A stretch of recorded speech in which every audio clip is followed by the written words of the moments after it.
Tonight we're talking projects past and future and what you want to see this year.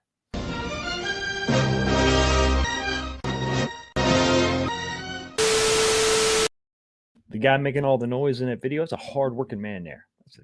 Good job, buddy. You hang in there. What's going on, everybody? Welcome back to the channel. We're winding down, almost at Christmas. The 5 days of streaming continues on with just 2 nights remaining. Tonight, talking about projects. We're talking about the stuff that I did last year. We're going to talk about a few other projects that other people did that I really want to call out and say, nice job.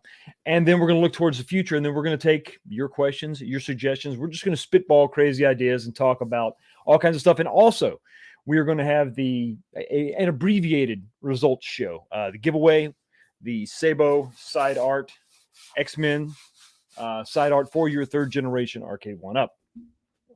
With all that being said, I've also got a poll up in the chat if you want to swing by and take a look at that. Also, jump in, make your voice heard, and it's a simple question. I'm talking about projects tonight. The question is, have you ever modified your Arcade1up? You modify it, you mess around with it. Do you do really anything, even if it's just a plug-and-play modification, or if it's something really extreme, or you're like, no, listen, I just like to keep mine stock. I like to keep it stock. And for the most part, I think I actually fall, believe it or not, I actually fall into that category, that the stuff that I buy, I keep stock. But there's also the exceptions. I tend to have it in my mind before I even buy the Arcade1up if I'm going to mod it at all. Some I buy just to mod. I'm going to go ahead and get that one, and I'm just going to mod it. That's usually the way I roll. And then everything else is stuff that, listen, I want for the most part keep stock, especially when you're talking about Star Wars. I didn't get Tron, but if you were going to get Tron, I can't see any reason to mod that. Maybe improve the speakers. Something you really can't see, because I don't know that I would ever want to disturb the outside of that cabinet at all, because that's a good looking cabinet. No, we're not just drinking Coke tonight. We're changing up. We're going a little frou-frou.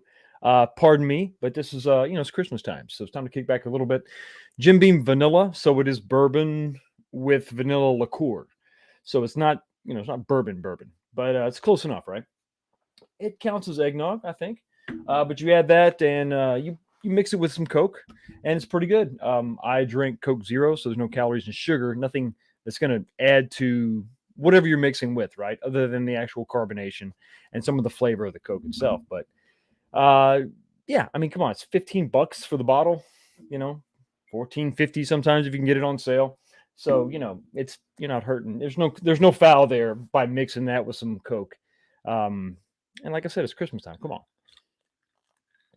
So drink if you got them. Got some, this could potentially be bad. we're going to dig up my old projects from last year, and we're going to talk about them, and you're going to comment, and you're going to say thumbs down or thumbs up or, not bad. That could be painful. But I want you to be honest. Always be honest on this channel.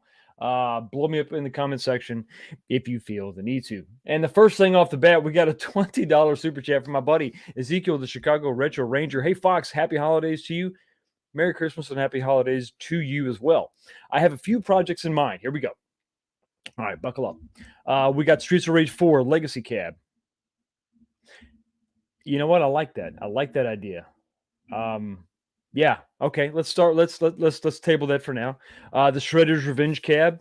Okay. I see where you're going. Maybe even a combo cab with both those games on it. Okay.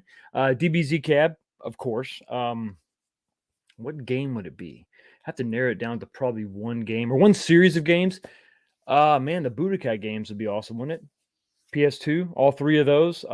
They had an HD collection, but you only got the first game and the 3rd game. That'd be PS3 powered. We'll dig into that a little bit later. WWE Undertaker Legacy cab. Okay, a Guitar Hero cab, which is something that's kind of a dead franchise that I would think that Arcade1up could be able to purchase for pretty cheap. I don't know, but I definitely like that idea. Also, a PC mod Countercade with beat 'em ups. Nice, all great selections or suggestions. Thank you so much for supporting the channel as always. Really keeping the lights on here. And of course, you know what you get. You get a little bit of Gohan.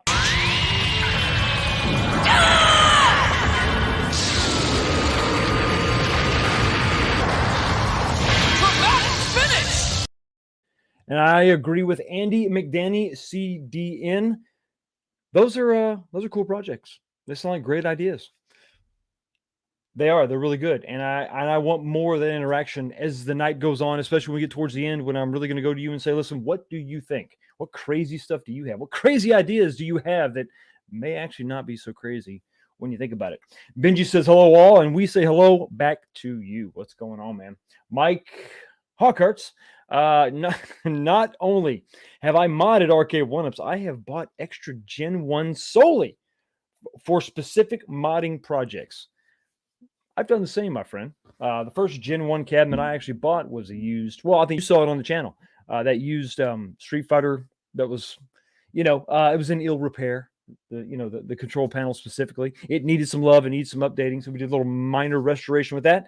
And then we proceeded to mod the hell out of it. But yeah, and the great thing about that, Mike, is you can pick those things up for a couple $100 now. I just saw another Street Fighter 2 cab today listed. Looks like it was mostly stock too. So it's always good to get those that are mostly stock, and then you can just sort of incrementally do the things you want to do. I never want to buy one that's been radically modified by somebody else, because you don't really know what the craftsmanship level of everybody is, especially when you got this big Arcade1up and it's got a big panel on the back, which means you can just hide all your bad wiring and poor decisions can just be hidden back there, right? And then you open that up and you get home, it's like, oh, what have I bought? It's a mess. I got to rip it all out and start over. So yeah, so I like to find them that are, they're basically stock or mostly stock. And then, you kind of know what you're getting, right? The dawn of time. I have modded the buttons as a bare minimum on nearly all my Arcade1ups. That's a damn good mod to make. There's some really good videos out there of the Office Arcade. It's got a good set of videos on this DIY arcade. I believe, is that the Retro Arcade? I see it. Everybody's, all these website names are so similar. I'll link this in the description when the video's over. But they have, what I like about that website is that they have buttons, and then they have the wires that make it a true plug and play option. So you don't have to go, soldering wires or cutting, the ends off and crimping new ends on and all that. It makes it a plug and play thing. So those websites that have done the work for us make life a lot easier. And yeah, I think if you're going to spend any money at all, get better buttons and sticks for sure. Goku Black 1281, good to see you back, Goku Black. I'm happy when I can rhyme. I've only added a decal and LED lights to my TMNT cabinet. Want to add a lit marquee though I can't find any at a reasonable price. Yeah, I wanted to go with mine. I wanted to go with a Arcade1up stalker, but just couldn't. It was never in stock. So what are you going to do? So you had to go third party. You had to go with somebody else. The thing about it now is you can go and you can just get a lit marquee, generic lit marquee of whatever. Go to the website, see if Arcade1up has anything left. I don't think that they do, but they might. I think I got a, what did I use? I used one for my AVP project. I think it was a Pac-Man. I just bought, well, I don't know, a Galaga. I bought whatever they had in stock, and then I just peeled the sticker off and put a new sticker on, which I was going to do anyway for my Alien versus Predator. Maybe you could do the same thing. But I think you're still going to pay, what is the price on those? $70, I think. They're not cheap. But I feel your pain, brother. C. Mart, the Center Tainer. Have I not picked up on that before? Did you change that? Merry Christmas, Fox. Merry Christmas to you, too. Thanks to you and your speaker mod for the Marvel vs. Capcom, I use Logitech Z313 in most of my cabs. You can't beat the price. You can't beat the fact that it is plug and play. There were some comments in that video warning about the possible damage that could be done to the speakers when you amplify an amplified signal. But we're talking about a very small amplification coming off that PCB. If you have any issues, what the telltale sign of that would be clipping from the speakers themselves. So as long as your speakers don't distort, you should be fine. I'm not exactly sure what the power is coming out of that PCB. I'm going to do some experimentation on another project coming up next month. That's going to help me kind of identify, we're going to determine power wattage out of the PCBs using some small inline amps and how we can bring up that power just a little bit and do a small incremental change with the speaker, particularly like a Countercade that only has one speaker. because I think we're having a twofold problem moving forward with these cabinets. And yeah, the Z313, $30, $40 for a small subwoofer and speakers. And you don't even have to use the speakers. You can use your stockers, and it's just like a plug and play. Adds just a ton of bass to every cabinet, and it sounds great. So it is a really great mod.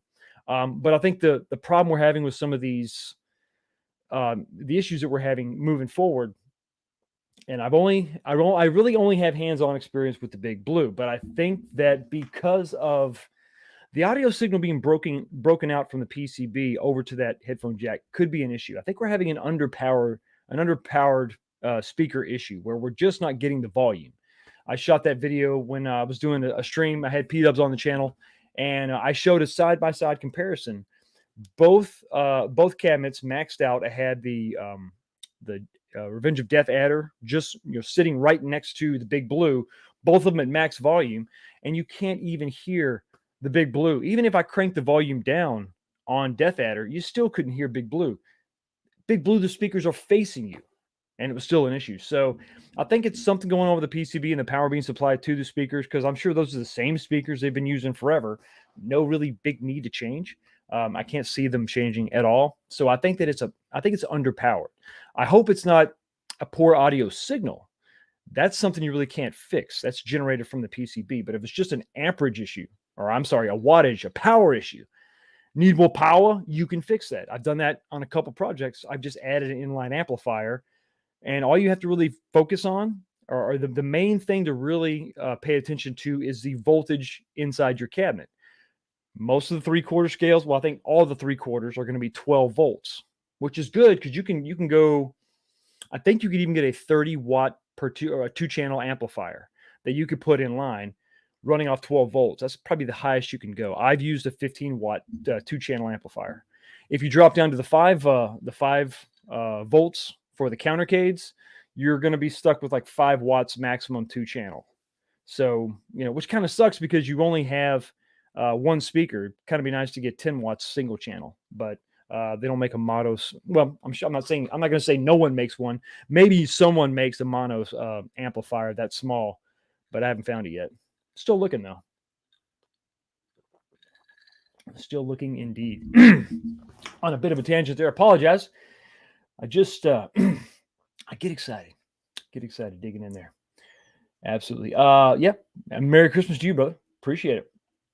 J America 15 SOR4 coming to II Arcade. Don't tease me. Listen. We know that they're running that that other game that's kind of, I think that actually came out before Streets of Rage 4. Brawler something. It looks graphically very similar. It wouldn't surprise me. I think that II Arcade needs to do something big. Now, if you were watching, I think I suggested 2 days ago.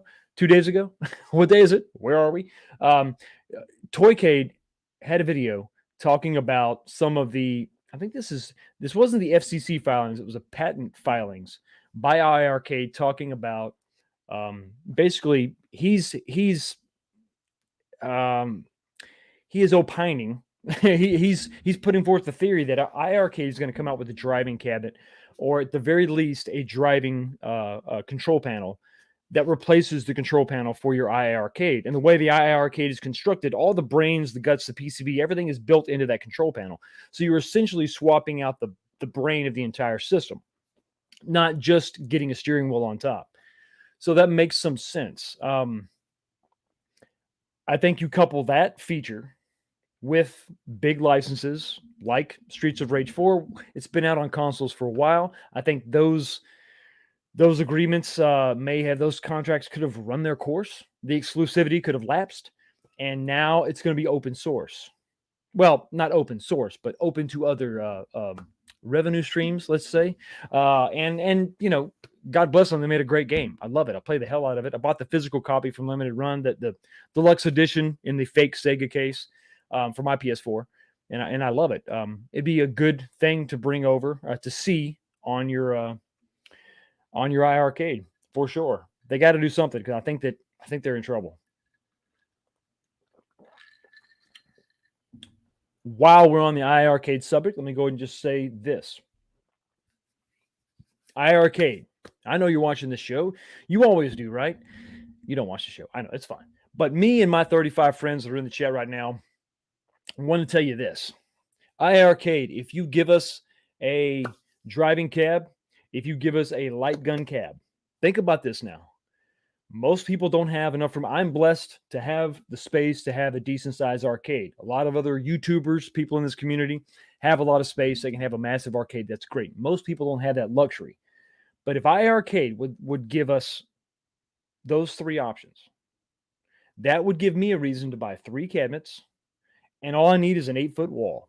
And I can have my, my beat 'em ups. I can have my fighting games. I can right next to it. I can have my driving cabinet with everything that they're going to have on their, library that I can download, and then have a light gun cab right next to that. And there's your 3 main genres based on the conversation we had yesterday, based on your suggestions, your voting. Fighting games were there, but the majority of the people, the vast majority of the people that I've asked, surveyed, polls, you name it, driving and racing games is number 1 on everybody's list. If iArcade can come out with those control panels, now all of a sudden, I don't think I would just want to buy the control panel. I would like to buy multiple iArcades. And that is a great reason to buy multiple iArcades. 3 in a row, right next to each other, 8 feet of wall space, and you got almost every arcade game out there ever, with the exception of some flying games and all that, very specific stuff. But, and then it's just up to them to lock in those licenses, to see if they can get the T2s and all that. But, yeah, we'll see. Brian Schmidt says, Tron is my first. Oh, it's your first Arcade1up. Awesome. I have Atari Legacy coming tomorrow. Sweet. I'm modding the J-panel lit art to highlight Disc of Tron, the better of the 2 games. I agree with that. I'll miss Atari with volcano buttons. You're obviously an 80s fan, right? You love those Atari games, huh? What else do you want to see from them? What other game do you think that they really need to bring? As far as like iconic, that late 70s, early 80s, I guess really stuck in the early 80s portion of the arcade scene and Atari specifically. What else is it there, Brian, that you want to see from them? I think the big one was obviously Tron, but what else is out there that you really want to see? Serial Thriller. I honestly think the coolest Arcade1up I have is the Asteroids I modded into a 4-player WrestleFest. Nothing stays stock. I hear you. Nothing. MNC's Game Room. Jim Beam, nice choice, Fox. Thank you, sir. A little bit of vanilla, to spice it up, I guess you could say. I haven't tried many other flavors, but I'm not big into I don't want oranges and all this other weird stuff. I mean, vanilla is fine because it mixes well with cola and all that. But it's out there. If you want to check it out, you can. Kongs R Us says that he's modded many Arcade1ups. Well, listen, I'm gonna have to take your word for it because I've never heard of you. Do you have a channel? Yeah, Kong, you're kind of synonymous with modifications, there, brother. Just a smidge, a little bit. Sort of known to mod them before even putting them together. It's a curse, right? It's like I could just change, I could just tweak it just a little bit. Absolutely. Thanks for stopping by, man. Appreciate you. Thank you for being in the chat. Goku Black 1281. TMNT is my first cabinet. Getting X-Men soon. I hope you enjoy it because it looks great. It looks great. I have concerns about that 4th button, but it does look. Overall, it looks good. It looks good. Still got a little bit too much wingage for me by the marquee. But hey, it is what it is, right? So let's get into the topics. And the topics are, boom, the projects. These are my projects, 5 of them at least from last year that I wanted to kind of dig into and talk about some of the lessons I learned, some of the things that I was trying to accomplish. Did I actually pull it off? Well, it's going to be kind of up to you to determine what you think of this stuff. And, I think like a lot of people, I did sort of start small. I like these countercades because they're not so intimidating And I think a lot of people, if you have a very small workshop, you can definitely grab one of these. These are the ones we got. I got on sale for like $59. The Galaga. It was, I think it was the Walmart sale, but yeah, these are the cabs. These are the cabs that I had a ton of fun with, and I hope that y'all like them as well. You're gonna get a little sneak peek at some of the videos here, and then if you're interested at all in watching these a little more detail, I have playlists for most of these builds, but you can always go to my arcade builds playlist. Everything's in there, and you can check it out in a little more detail. But let's go ahead and start with the first Raiden Countercade. Let me open up the tab. Which one is it? I've got a lot of tabs open, kids. A lot of tabs open. Here it is. Okay, it should be it. Boom. And we're gonna let this play just a little bit. You can see this is kind of the finished product. And with this, I really, I think I said it before. I really wanted Raiden 2 specifically.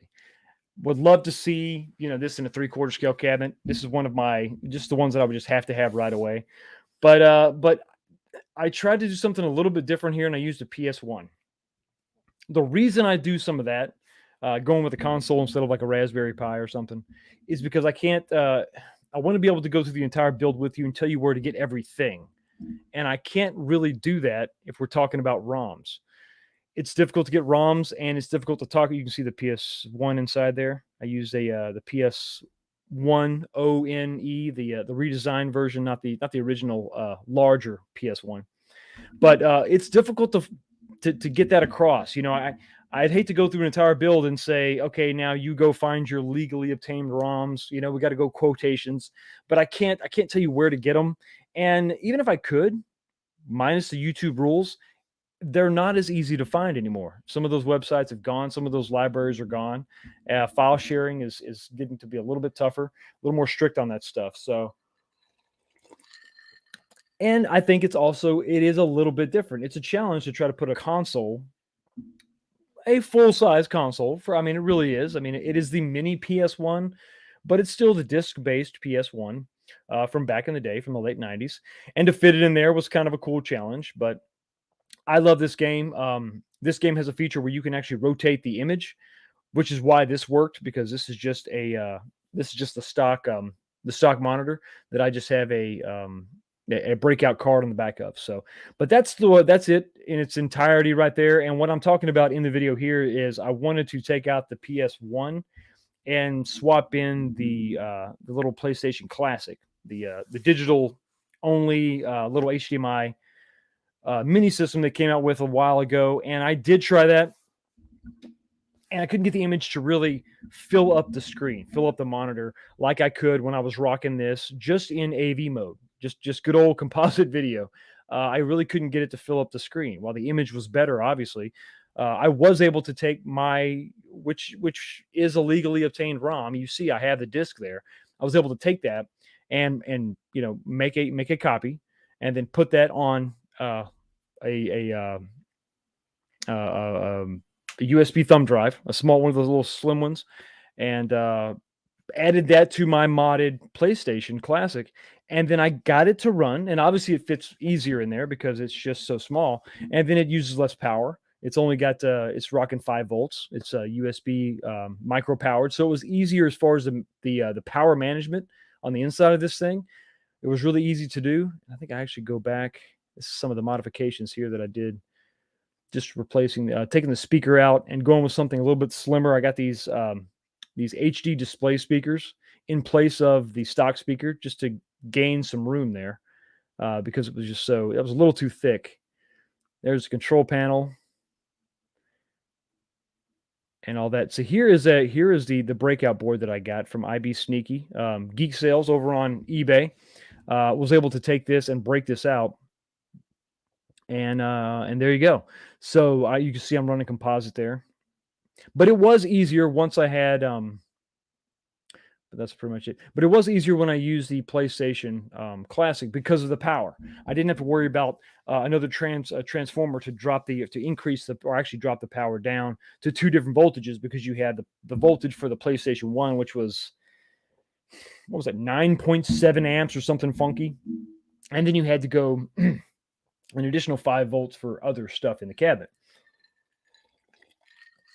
Dropping everything down to 5 volts was awesome for everything, but I just couldn't get that image to fill up so it just kind of sucked because I really wanted to rock the PlayStation Classic, have it dedicated, because I'll be honest with you, the PlayStation Classic, I don't use it for anything else. It's just, I've got a CRT in my game room, and most of those PlayStation 1 games that I have the ROMs.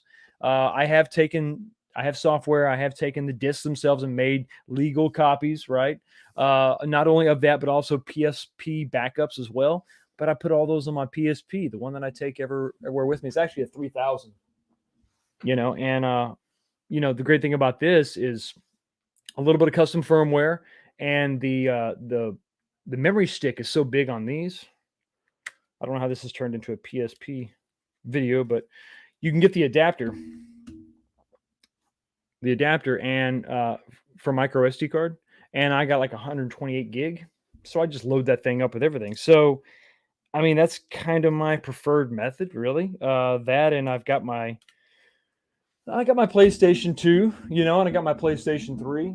So when it comes to the PS1 games, other than just having the system, which I'm probably just going to get a stand for and just display it, I'm not really going to use it. So it would have been nice to use it in that Countercade. It would have been great. I just couldn't get the image to cooperate. Maybe if I swapped out the screen, that would have made a little more sense. But hey, Stig, what's going on, buddy? How you doing, man? Merry Christmas to you, my Viking friend. So that was the entirety of that. I really, really want them to come out with a Raiden, maybe not a Raiden cab. I'd love a Raiden cab, but I don't think that they're going to do that. Some kind of a vertical shooter, top down, something. When it comes to Raiden, it was published by Tecmo in Japan, but FabTech actually published it in the States for the first couple games, and then the game has changed hands and they made sequels. So there are a lot of games out there, and I guess it would justify a cabinet if they would go for it. But I would want like the Raiden 2 skin, but maybe include, I see people, Kong, you're talking about Raiden 3, 4, 5. Yeah, you're going to have a PC though. Yeah, because now you're talking about, when it comes to 4 and 5, you're talking about those were like PS3 games. Raiden 3 was PS2, but then like Raiden 4, Raiden 5, you're talking about PS3, PS4, PS3 is what not that it would necessarily require a PS3, but you're talking about HD backgrounds and a lot of stuff going on. A lot of action on screen. So you've got to have a lot of processing power to, show that without any slowdown. You can't have Raiden with slowdown. So Raiden 1 and 2, you could rock fine.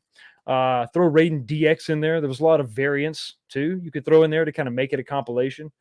And I'd be okay if it was just a legit Countercade also with the proper aspect ratio. I would listen, especially if we're talking about $150 or $200, I'd be down for that. But you got to improve that screen. Your 8-inch screen for your 2 players is great, looks beautiful, but everything else they've made is garbage. It's trash. It's absolute garbage. Even it was sad because the Super Pac-Man they came out with, that 3rd generation Countercade with a lit marquee, still using those garbage, those ass screens that are just washed out when you view from left and right. It's horrible. So anyway, that's that. Raiden Jet Fighters 2, exactly, Kong. Man, you know them all, man. Absolutely. Raiden Partycade. If we're talking about deep cuts and maybe they don't want to commit to a full-blown cabinet, why not that? It's almost like a built-in, like a test bed. If they're unsure of a property, throw it on a Partycade, throw it on a Countercade, and start there. It seems like they start with the 3/4 and then they regress to a Countercade. It's like they're trying to milk a game they already have out for everything it's worth. Why don't you start on the Countercade, and then if you make the cut, it's like the minor leagues and you step up to the big leagues. So if you do well on your Countercade, 2-player, 1-player, whatever, if those sell well, maybe that justifies a 3/4 scale. Maybe we take the games list from the Countercade, throw it on a 3/4 scale, and we add 2 or 3 or 4 more games to it. I don't know. It'd be nice to have 3 games on your Countercade and hey, get the same experience on a 3/4 plus, so now you're talking about a 6 or 8 game 3/4 instead of just your 3 games on your countercade. I think that's the way they should do it. Honestly, I mean, now that I'm kind of saying it out loud, it makes a lot of sense to do that. Start small and work up big. Not everything that is going to be on a countercade is going to go 3/4 scale, and vice versa. Some things are a guaranteed home run, so that goes right to 3/4 scale. But if you're unsure of some of these things, do a countercade, do a partycade, see what happens. Yeah, got a lot of see. Look, just a ton of great ideas, a ton of games that are just in that same genre. That was also ranked pretty high on the live stream last night. Was those shoot 'em ups? I think people want something different. I think everybody is not everybody. People still love fighting games. There's still great fighting games out there that they haven't touched yet. They still haven't touched the Street Fighter Alpha series. And any number of 3D fighters haven't even been touched yet. So there's a ton of room to grow. There's places to still go as far as fighting games are concerned, but I think everybody's sort of wanting something a little bit different to add that gameplay variety to their arcades.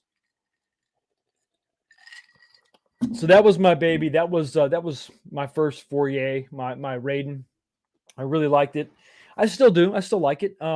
It's funny when I finished up the Countercade project and we had Thanksgiving and everybody came over and I got everybody around my other project, my Project 6 Men, got everybody around that. They also went over and checked out the rest of the arcade and they went over to the Countercades and Raiden got like immediately one of the boys jumped on that and somebody's looking over his shoulder watching. There was whether they remembered me playing it or they played it, Raiden got a lot of attention. Arcade1up, you listening? Take notes, write it down. My girl's here. Becky, how you doing? Good to see you. Yeah, your division in football is just chaotic right now, isn't it? I don't even know who the hell's in charge. We got God, man, it's crazy. So the Cincinnati Bengals were leading the AFC at one point, and then they were in the bottom of their division, and now I think that they are in the lead. I can't remember if Baltimore won or lost. It's tough to keep up. It's like a soap opera. Moving on to the next one. Okay, so the next one, this was really fun. Now I'm not necessarily going in chronological order. I'm just talking about my fourth favorite overall. And this was really tough. This could have scored higher, but this is another countercade project. And this is another one of those things where I love the challenge of the small countercade. And it's also cheaper. When you're talking about buying all the artwork and stuff, it's cheaper because you're buying less artwork. It's a great place to start. Angel Otero over at Visibility really hooked me up with those lit marquees before you could buy them on the third generation countercades. So he and I worked together on both projects, and great guy, always easy to work with, a lot of fun. But this is another where I took a PlayStation console because that's what I do. I'm a not a console fanboy, but I am a PlayStation fanboy. I'll say it. I don't care. Proof's in the pudding, right? But I had a PlayStation TV kicking around, the PS Vita TV. I mean, the thing that everybody or a few people bought, and then they threw it off to the side because you couldn't use it. It was a weird little console, very small, very compact. It hooked up to your TV, but it wouldn't play all the PS Vita games. It was really weird. But one game it would play was Marvel vs. Capcom 3, which is exactly what I was into. So the next one we're going to look at is my Marvel vs. Capcom 3 project. Let's open this bad boy up. Here we go. So this is me finishing up the installation here, putting the back on. You can see I actually added a switch and those same speakers on the top. You can see right up there. Let me go back just a second. So because of everything going on in the control panel down there, you really can't see. Hit play. Come on. I went too far. Back up. Right there up top. What I did is I took those same two speakers and that I used on my other countercade project, and I took out the big speaker up front to make room for all those buttons, and then I took two small speakers and actually put them in this top panel that you can get a close-up on right there. You can see one of the holes there. There's another hole over there. So I've got those 2 speakers firing straight out, and that did wonders for the sound. It really, I mean, it really kind of, it just, the sound waves go up and out, and it really fills up a room when you're playing. Not a ton of power there. Obviously, those are little display speakers. I mean, they're meant to go in like some little LCD monitor, right? They're really small speakers, but they made a huge difference. And they're very, very small and compact. We put this together, tighten it up. Now here's the outside. Now what I did here is I took an 8-inch widescreen monitor. I made a completely new support panel for the, let's go. You can see there's the speakers there for the actual monitor itself. Here's me taking care of the back panel. That's the main power switch there. Okay, here is the transformer that I use for everything. I ended up using, I think it was 12 volts, and then I had to drop things down to 5 for other stuff in the cabinet. What did I use? So I think 12 volts was going to be for the actual power supply for the PlayStation TV, and 12 volts for the monitor itself, and then 5 volts ran pretty much everything else. Let me hit play on this again.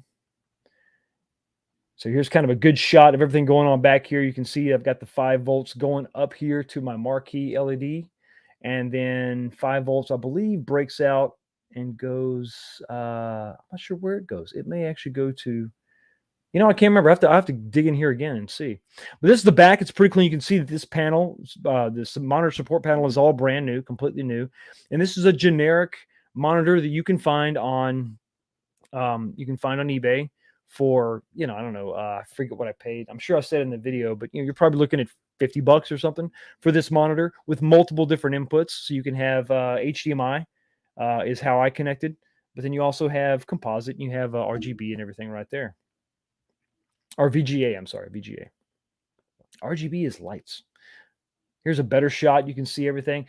I actually had to also get this this adapter for the controller, the USB port in the back. I had to have this Titan controller that would allow me to break that out and go to this encoder here, which then allowed me to go out to all my buttons.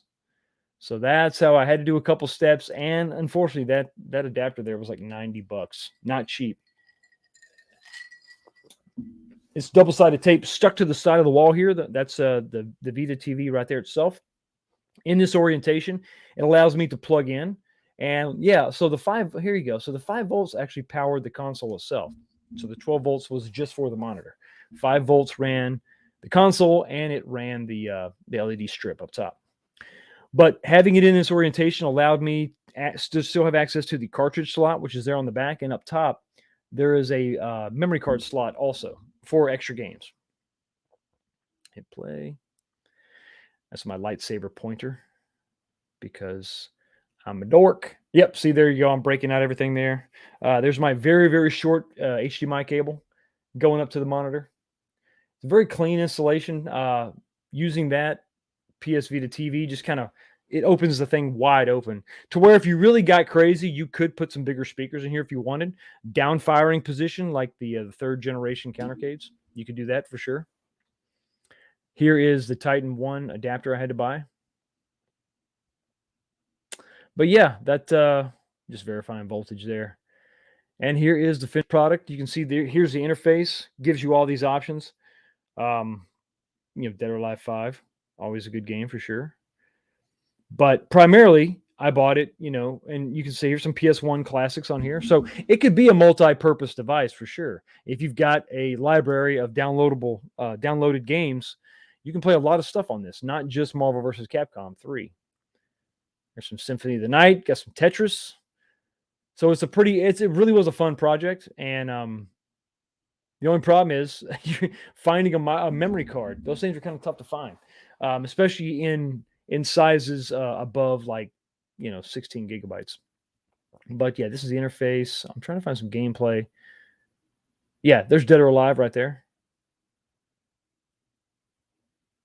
Let's go back here to some of the beauty shots, and there's the actual console. Or the cabinet itself.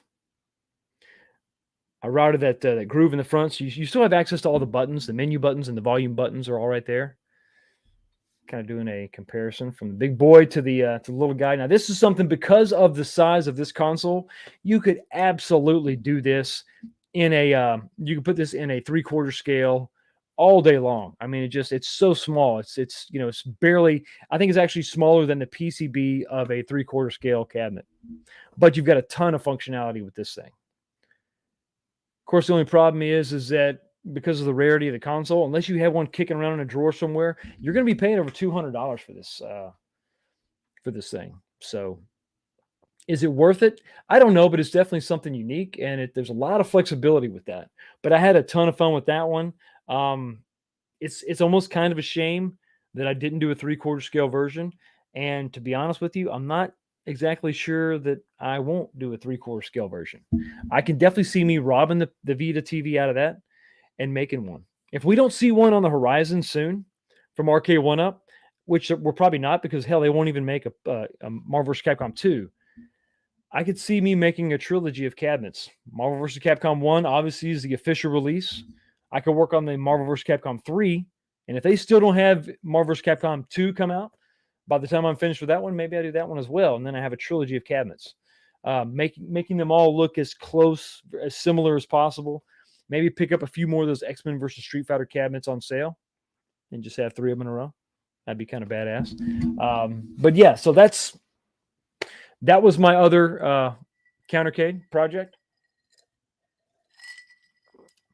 Let me know what you think in the comment section below. Did you catch that one? Did you? Is it cost prohibitive because I'm using a PS TV? They are kind of hard to find. Like I said, unless you bought one, and what's so funny, these things were going for like pennies on the dollar when they were towards the end of its life cycle. They were damn near giving these things away.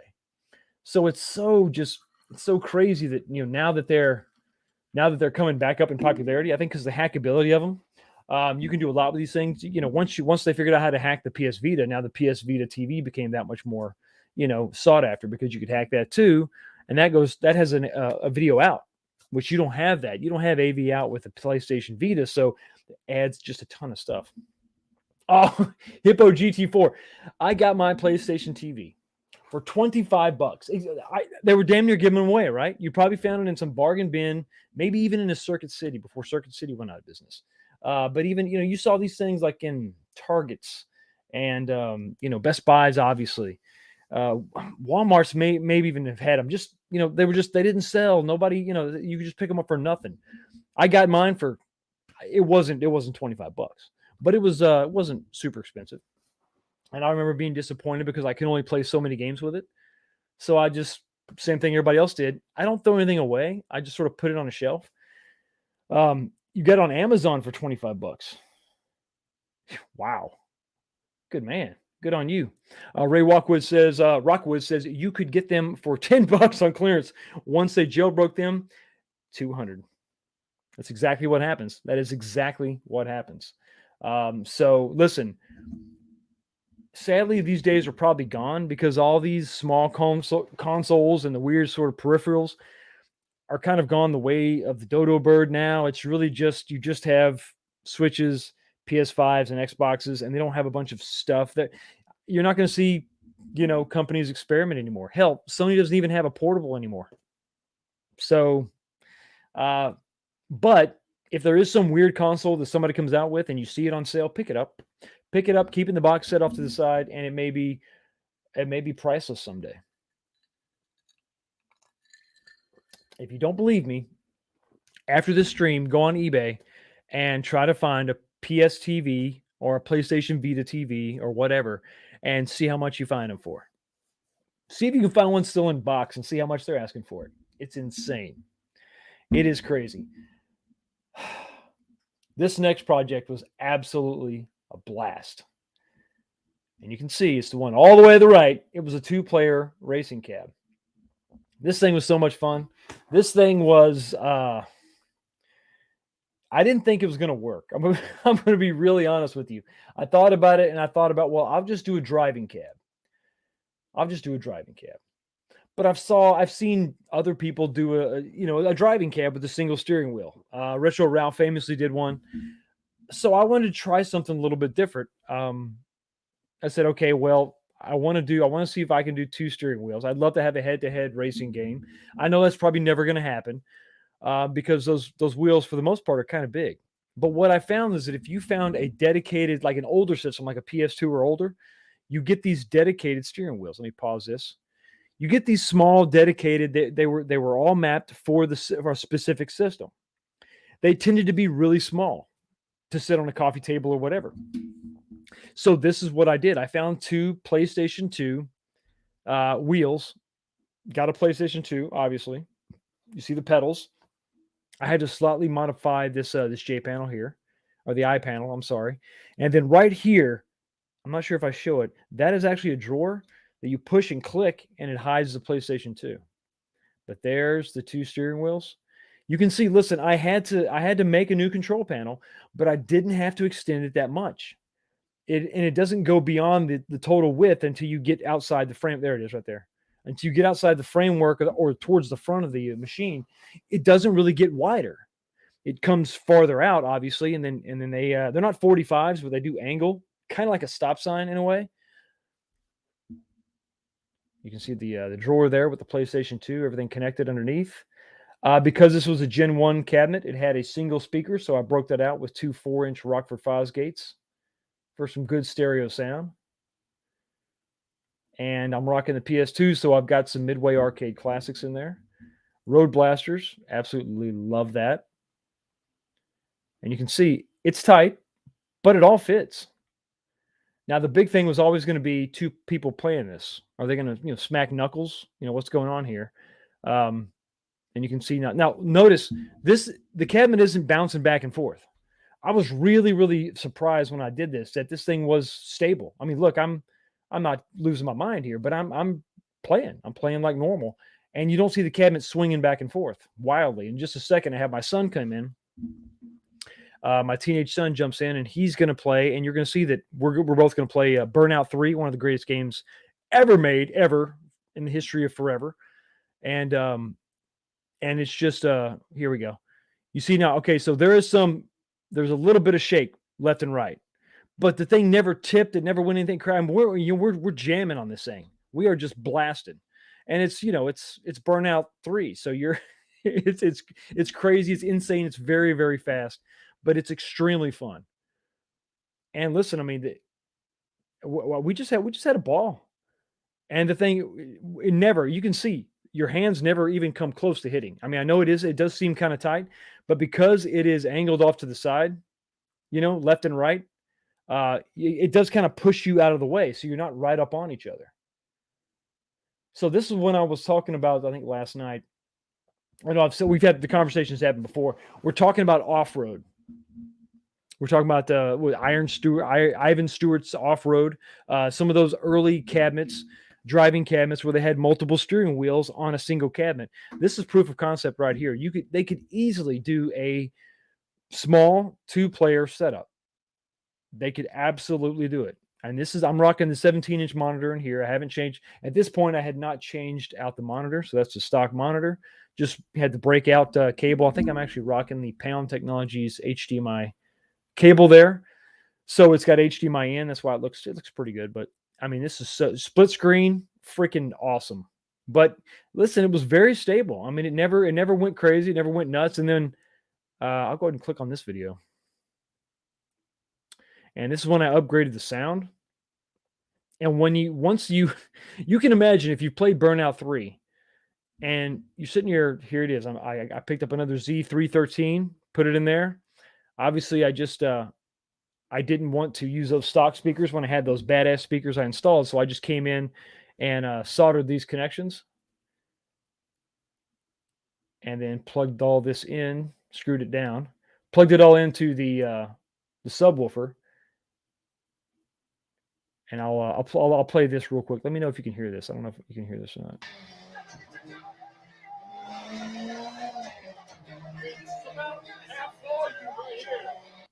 So if you can't hear it, I do encourage you to go back and watch it because this video needs the views. Look at that, 765 views. It's horrible.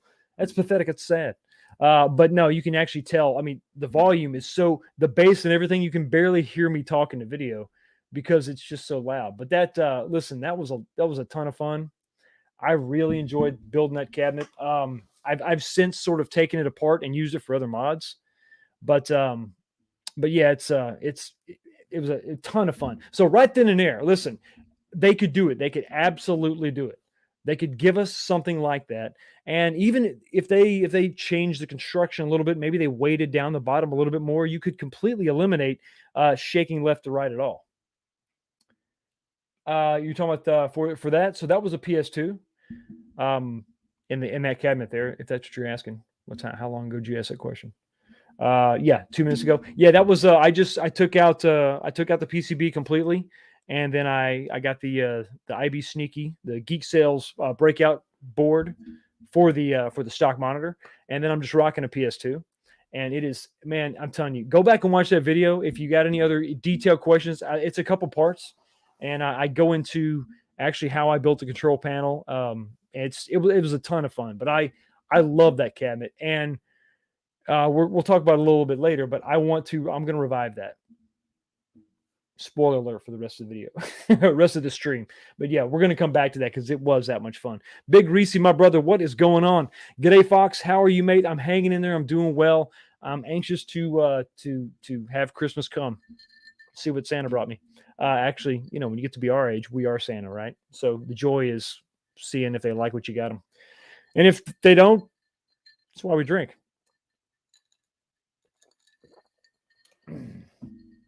For those of you just joining, I am doing a Jim Beam Vanilla and Coke Zero mix. That is my mixed drink of choice. So yeah, that's when I really started getting in digging down deep into some of these mods and having a ton of fun. But I love to just try stuff. Now there's stuff that I've tried that I haven't made videos of where it just didn't work out. They don't always work out. But in that case, that worked out. And it worked out really well. But like I said, I think it does need to be refined more. I would love to do that with a third gen console, a third gen cabinet. Get the speakers up out of that control panel. And then I'd like to add some of the functionality back to the control panel. I would like to have the power switch similar to another project of mine that I'm going to talk about here in a minute. Have the main power switch right there on the control panel. Have the volume control right there. Sort of how an Arcade1up is intended to be, because I do like having it. It's the control panel. All the controls should be right there. With the exception of the drawer, keep the drawer because your console could be in there. But everything else you want to have right there on the control panel. On the fly, be able to adjust the volume, because it wasn't that easy to do with that cabinet. But needs a little bit more work, but I had a ton of fun with that one. Scott Gray likes Coke Zero too. It's very good. I actually I ditched regular Coke when this stuff came out. It's just lighter and it's 0 calories, so I don't feel bad. There's no guilt. But no, it's really good when you mix it too, because it doesn't overpower anything you're mixing. It kind of complements it. So Endless One Up, the talking mushroom has arrived. Anything is possible.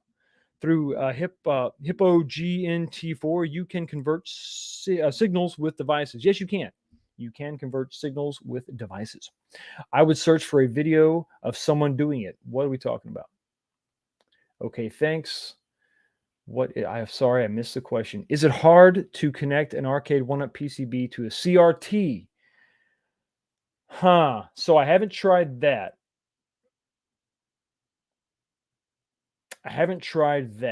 No, I haven't. Not to say it couldn't be done, but I have not tried that connection myself.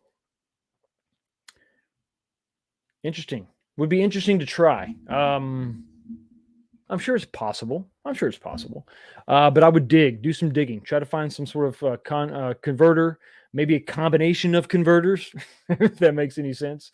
Are you talking CRT? Are you talking like tube TV? Are you talking about like an arcade monitor? Because there's a difference in the way they connect. But yeah.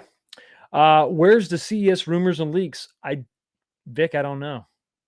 I mean, legit, man. I don't know. So they've they've gotten wise to us. They've stopped up some of the leaks, some of the sources, specifically the FCC filings. All right, here's how it used to go down with the FCC filings. They have to file anything Wi-Fi enabled has to be filed with the FCC, and included in that would also be pictures of the device itself, to include pages out of the manual. So we would get a lot of our information from there. There wouldn't be decals on the cab itself, but we could see the cab. We could see the control layout, overall shape. We could see some of the details that are in the actual instruction manuals itself. Excuse me. That's how you find out games that are included. What they have done, Arcade1up, our tastemaker, what they've done now is they have submitted letters to the FCC requesting that they withhold any images, any pictures of anything as part of the filing from the public for X amount of days. 60 days, 90 days, whatever. What that basically does is it limits them. They're not going to make the photos publicly available until the device ships. And by then, it's useless. So that's a source of a leak that's just done, gone, whatever. I don't like, Diet Coke is nasty. Diet Coke is nasty. It tries to be sweet, and it's just gross because it's fake sweet. So that's one of the leaks that kind of got stopped up. They pinched that one off pretty quick, and then beyond that, you're going to have to go with sources, and not a lot of people have sources within Arcade1up, and the sources aren't really talking. I know of one source, but they're not my direct source. They're a friend of a friend, and I'm not going to pass on anything that I heard 2 or 3 times removed. So unless I can get some other cooperation, some other verification, if I hear it from another source, then I'll bring it. I'll make a video out of it. Now I will still make videos on rumors or things that I think might happen, my theories, and I have no problem being wrong. I've done that. Anybody remember the Simpsons debacle when I swore that second game was not going to be bowling? I did not think that was going to happen either. I thought they were going to go with something else. I figured it was just, that's water under the bridge. But so I'll still talk about my theories. But leaks, unfortunately, I'm not getting any. So that could change as time goes on. That could change. If I got something that I think is meaty, I'll share it with you. Faux show. All right, next project, AVP. You down with AVP? Yeah, you know me. My favorite, and we'll go ahead and throw the camera over. Still in mourning. It is officially day 567 of Arcade1up's existence with no Alien versus Predator game announced. It's a damn shame. But this is more of a recent one, so we don't have to go into this for too long. I think a lot of you have probably seen this one, but we'll just recap it kind of real quick like. But this was the final episode. Absolutely loved it. I left the control panel looking stock because it sort of blended in with everything else. The artwork was expensive, and the emulation source, I didn't want to just use a CPS emulator, although I could. I've got those on my PSP and other places, but I just decided I bought a Capcom home arcade stick. I had to import it from Europe because they don't sell it here. And I just basically took the guts out of that, installed that into the stock Arcade1up control panel. And there you go. The only obvious modification is the extra button for the coin and the volume knob. I had to go with something a little bit different. But the games list is incredible on this. I love almost every game, but it's a great variety for sure. And the interface is slick, and it has Wi-Fi for updates, so they can update the software via Wi-Fi. So that's really cool. But yeah, I'm going through the games list right here. It's pretty awesome, pretty stellar. You still got a Street Fighter in there, but you don't have 5 Street Fighters. You have 1 Street Fighter. Super Puzzle Fighter, Strider, all this. There you go. I'm showing off the system updates. It's got a lot of features built in, but overall the cabinet shape didn't change. Nothing exotic, nothing crazy. Here's some gameplay. And there's the cabinet itself. That's also one of my designs on over on the Teespring store that I have. Let me see, where is that? Yeah, but it's I don't have that slide available. But yeah, it's I'm really happy with that one. I love the game. The games list is just impeccable. absolutely awesome. If you're talking about just a great arcade representation of the best of Capcom. You had Captain Commando on there. I mean, you had just a great games list. That would be a phenomenal Capcom Legacy cabinet. I mean, awesome. I don't need 3 or 5 Street Fighters. Stop. Okay, quit. Give us something else. Big Blue is probably the best because we only have 3 Street Fighters on that one. But maybe less. Maybe just one. Maybe just pick one Street Fighter. How about Street Fighter 2? Whatever edition you want, and then maybe throw an alpha on there. At least graphically it changes, But I mean, AVP. I mean, they probably won't do it because then why would you buy another cabinet? That would be the pinnacle of Capcom. So hopefully, Alien vs Predator will happen. I think that maybe it will. I think it's possible it might happen next year. But we'll see. I don't know. I think they've got a pretty good relationship with Capcom. They're digging deep into the well. They're going to them time and time again. With the exception of Namco, I think Capcom has got the biggest representation through Arcade1up of any other company. Period. So there's something to be said about that. I think that hopefully we'll get it eventually. And the last one I want to touch on because it's the most current. It's Project 6Men, and there's not too much more I can say on this because it is so recent. We talked about it in depth, but just if you're talking about something that's just a source of pride for me, this is it. This was also a ton of fun. The strategy here was to keep the overall width under 4 feet. It's just maybe half an inch, or it's right at 4 feet. I think I actually break out the tape here and show you. Where's it at? Yeah, here you go. Checking out the artwork. The artwork turned out just stellar. The only problem with the artwork was getting side panel artwork. I couldn't design that myself because I couldn't find the right image. Yeah, right at 4 feet overall width. Used a 27-inch monitor here, and it turned out great. I absolutely loved it. Absolutely loved this. And it was another one of those things where I used a PlayStation 3 with a ROM that I already bought back in the day. And for love it or hate it, when you go digital, you can buy these games, and thank God Sony maintains those servers. But I was able to download it because I purchased it before, and I have it on 2 different PlayStation 3s, and I've got a PlayStation 3 dedicated in that cabinet, and that's I got the 12 gigabyte Super Slim PlayStation 3, and it's rocking that primarily, and that's its only purpose in life. And I mean, I love it. Absolutely love it. I think Arcade1up's going to do one. I don't know for sure. I have heard a rumor, but that's not my only source. My other source is my intuition, because this is what Arcade1up does really well. They milk the hell out of any license they get their hands on. Do I have to say Pac-Man? Do I have to say Street Fighter? How many variations of all these do we have to have? I mean, they take it to the limit and beyond.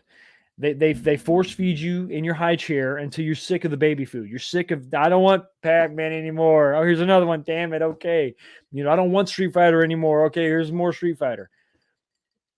If you've got X-Men, bear with me. If you've got X-Men, which is a good get, they don't have a lot of Konami games. I'll take that back. They do. They've got the 4-player Konami games kind of on lock, but they don't have a lot of other side games, deep cuts. Anyway, they've got X-Men.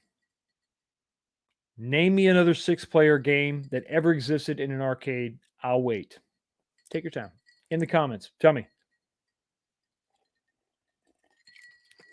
There's a couple of them out there, but the only one anybody ever talks about is X-Men. If you've got the license to X-Men, you're gonna make a countercade out of it. I'm sure we'll see a 2-player countercade, and why not? That's a proven. I think those things are a success. I've got all 4 of the 2 players. Sorry, I can't help it. So I think we'll see an X-Men 2-player countercade. I think we'll see a 6-player X-Men cabinet. I think it's going to happen. Why wouldn't they? Why wouldn't they try? You could sell it. It could be a factory direct thing. You have to go to their website to get it. It's limited quantities.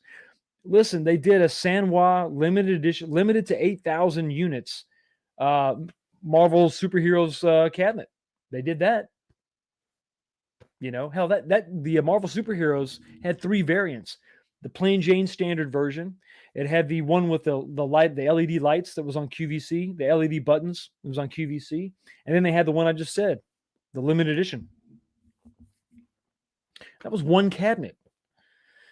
So I mean, if I had it, if I'm Arcade1up and I've got my hands on that, what else are we going to do, guys? Why not? At least put your feelers out there and see if anybody wants one. I think there's a ton of demand for it. Or, well, I will say this: there's a ton of interest for it conceptually, out in the ether.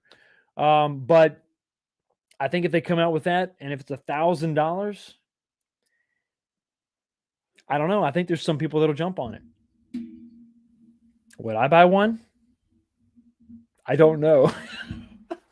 Even though I built my own, I don't know. I don't know. I might get it. I have to see what it actually look. It'd be kind of a badass comparison, wouldn't it? Here's my custom one, which is running an HD version of the game. It's a different. It's not a direct arcade port, so that would be the way I would justify it to myself. This is an accurate representation of the arcade port, and this is my HD remake. But I'm not going to sit here and tell you I wouldn't. I would have to see what the final cost is and what games are included. But dude, listen. Let me know in the comments. That should have been the poll question. Would you buy a 6-player Arcade1up if it was $1,000 and they used a 24-inch monitor out of their pinball machines? Not the 27 that I used. They'll probably grab. I know they won't do the 20. They won't do the 32-inch. I wish they would, but they won't do that.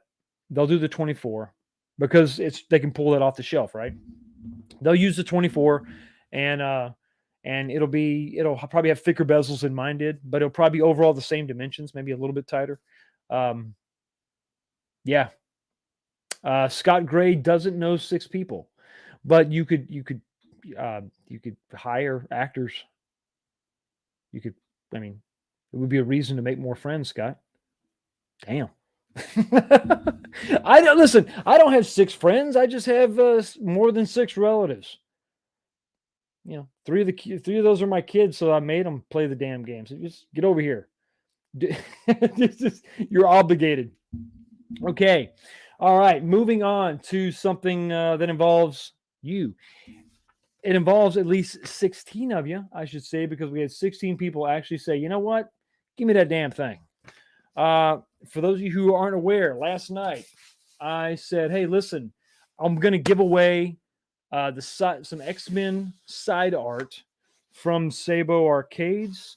It's just the side art. It's not the total kit. I was not able to use this on my project because, unfortunately, it took him longer to produce it because he's a busy man. So it's sitting here. It's still rolled up in the cardboard. I did check it to make sure that it's in there. So it is in there. I took out my personal information on the inside, my address and all that. And I'm going to give it away to one of these 16 lucky folks right here. So what you're seeing on the screen is what I have in my hand, Excel Word document, because I am proficient in all of them productivity things with my computation device. So there you go. There are the 16 people there. Look at your numbers. We're going to do, I usually do like different version. We're going to have different rounds and all that, where we would maybe cut this in half, and then we would have a top 5 and a top 3. And then I'm just going to pick one out of these 16 people. So here's what you do. Look it over there. Look on the left. If you see your name, right? So let's go with Dragon Gamer. Okay. Dragon Gamer, your number is number 5. Okay. Everybody see that? All right. So this is it. So everybody got their numbers. I'll give you a second. If you're here in the chat and you decided to jump into this yesterday, here you go. The 16 people And I'm going to take this off the screen so that we can go to the random number generator 4000. I added the 4000 because it sounds cool, but it's just a free random generator on the internet. Here we go. So I'm going to pick one number right here, and we're going to set the limit 1 through 16, and we're going to hit start. We're going to let the numbers roll. We're not doing 2 rounds. We're not doing 3 rounds. We're doing 1 round. We're going to pick one lucky winner out of the 16. Who's it going to be? Now, once the number is picked, I'll say, hey, you're the winner. But I'm going to go after the stream. I'm going to go and make sure you're subscribed to the channel. If you're not subscribed to the channel, I'm going to have to reach out to somebody else on the list. So let me know right now if you want out. It's your last chance. Or just subscribe to the channel. Make sure you're subscribed so you can be qualified to enter, or that's how you enter to win. You just got to subscribe. It costs you $0, and it does wonderful things for the success of this channel. I've talked long enough, and the winner is number 16, Bartman2K5. Bartman2K5. Congratulations. You are the man. You are the Bartman. Bartman2K5. You are the winner. So I need you to go ahead and email me or reach out to me on Twitter or whatever. Let me just throw up this little banner right here. Boom. Contact me by any one of these ways down here. They're moving, so you got to wait. Here it comes again. If you follow me on Twitter or Instagram, I'm on there at 19kfox1, or you can just email me direct at 19kfox1@gmail.com. Once again, congratulations to Bartman2K5. You're the winner. You're the grand prize winner. Also, if you answered the question, or if you jumped in the comment section of the video before that, we were talking about the stickers. I gave away some stickers. I've got 5 people that still haven't gotten back to me with their addresses. So if you watched that live stream and you entered in the comment section the sticker you wanted, I've got 5 of you that haven't answered yet. So go in there. If I replied to your comment and said, hey, you are a winner, email me, and I left you my email address. Click on that and shoot me an email. Let me know what your address is so I can get those stickers to you. Like I said, we've got 6 of those went out today. 5 still need to be answered. So come on, what are you doing? And here we go. Look, we got Bartman2K5. He's in the chat. He says woo. And that's an appropriate woo. That's a very appropriate woo. Thanks all. Thanks all. I thought I had no chance with number 16. Well, guess what? Here on this channel, number 16 is a winner. Absolutely. All right. Congratulations, man. Yeah, like I said, just give me an email, give me a shout sometime in the near future. Let me know where you want me to send this tube to. And that's not an innuendo. I'm just talking about the cardboard tube that the vinyl comes in. Moving on to enough about me. Enough about me, because while I enjoy my projects, I enjoy making them, there's many others in the community that have been doing this before I have. Some of them long before I have. And there's one crazy guy out there in general that I wanted to highlight real quick. Kind of a source of an inspiration for all of us in different ways. If you're into the Arcade1up, if you're into the modding community at all, this guy right here, check him out. To Die For, Bobby over there. Yeah, I scrolled down and he sent me this after I posted my video. So I didn't know he did this. But he's like, hey man, check out my 6-player. And I said, no way, you did one too? Yeah, he did one, but he took it a little step farther than me. While I was happy to rock a 27-inch monitor and have one game, Bobby said, no. We ain't gonna do that. We're gonna go wide ass open. The man's got cup holders. he's got cup holders. He's got I think he's probably got an X. He's got to be rocking an Xbox in here with that button layout. But there you go. To Die For makes stuff to die for. So definitely check out his video. If you're not subscribed to his channel, check it out. While he may not do stuff as frequently as some, when he does, it's kind of crazy. So he had a 6-player. a year ago with a 34-inch monitor. This is his latest one that really takes Big Blue, the cabinet that's probably the most popular cabinet right now, especially with all the online features and fighting. He took it to the next level, in my opinion. Check this out.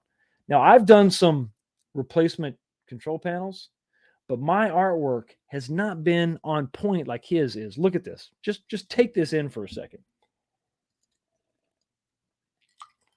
So you're getting a one-player conversion from a two-player control panel.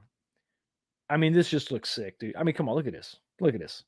Bobby, you do good work. I think he's got some mad genius working with him to get the decals and everything just right. But one thing I struggle with is getting my button layout to line up with my buttons themselves because I don't have a real template. I just go into I use a different process, and my control panels are more vague. You know, I know the buttons are going to be about here. I know the stick is going to be about over here.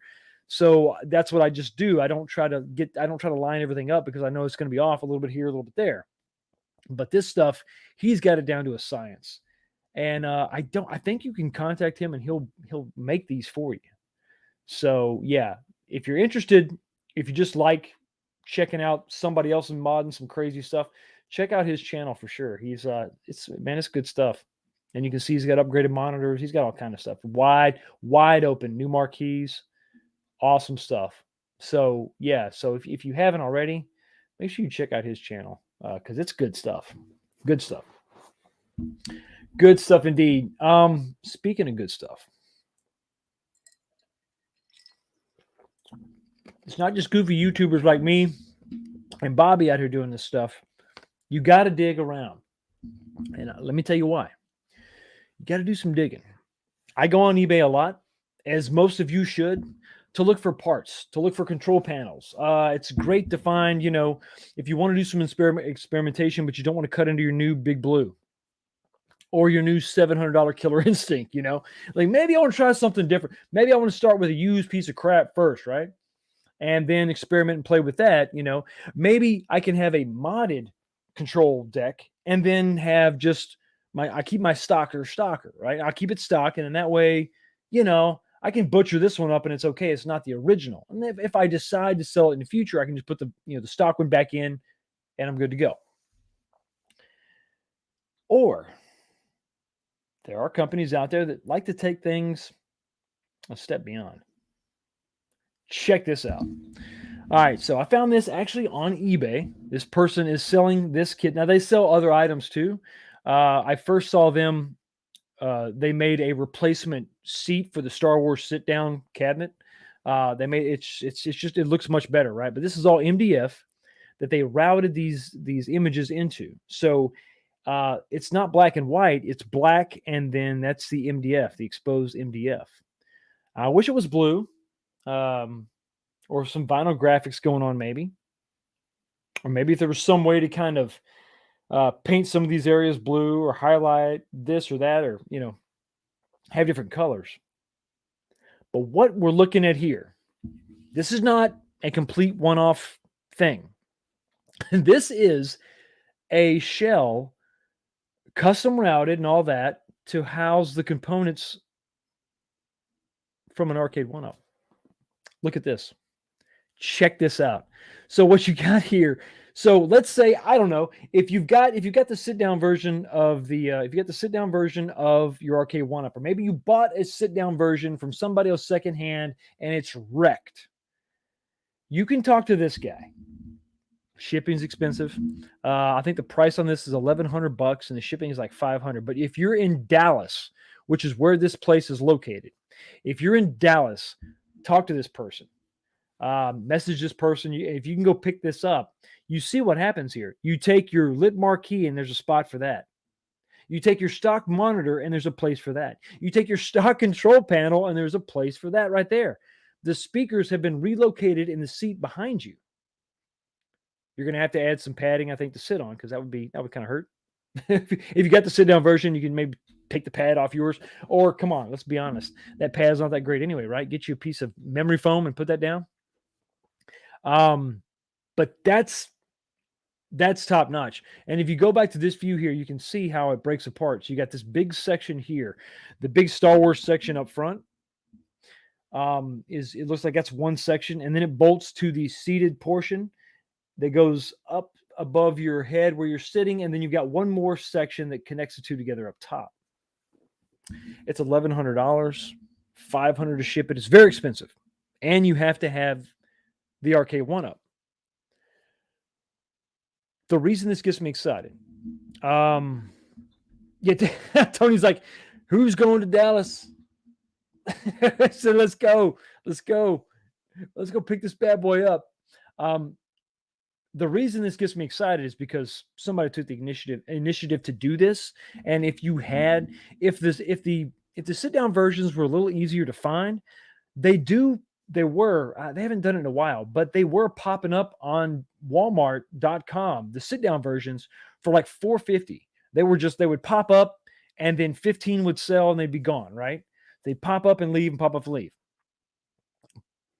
But the reason this gets me excited is not just because this guy did it, this company did it, which is awesome. If we're talking about Proline from Arcade1up, if this front portion where you see Darth Vader, you see how wide that is? If they skinnied that up a little bit, if they added a back to their seat, if they connected the front and top and kept all these pieces under a certain width, you see where I'm going? You could package this in one, maybe even two boxes. In a way, I think it's possible we could see this from Arcade1up. If we're talking about Proline, I mean, listen, this is all, you could flat pack this. Keep these dimensions less than 48 inches, 4 feet. You could flat pack this. You could. Maybe it takes 2 boxes. You could do this. 3 main pieces. You got your, what's basically, okay, think about the sit down version, right? You got the sit down non-riser version of Star Wars. The seated version would be the seat plus a back, so it would be taller, right? There you go. And then all you need is a top section to connect the two. Just an upper section. And let's say in the upper section, they have LEDs, or they mount the speakers up there.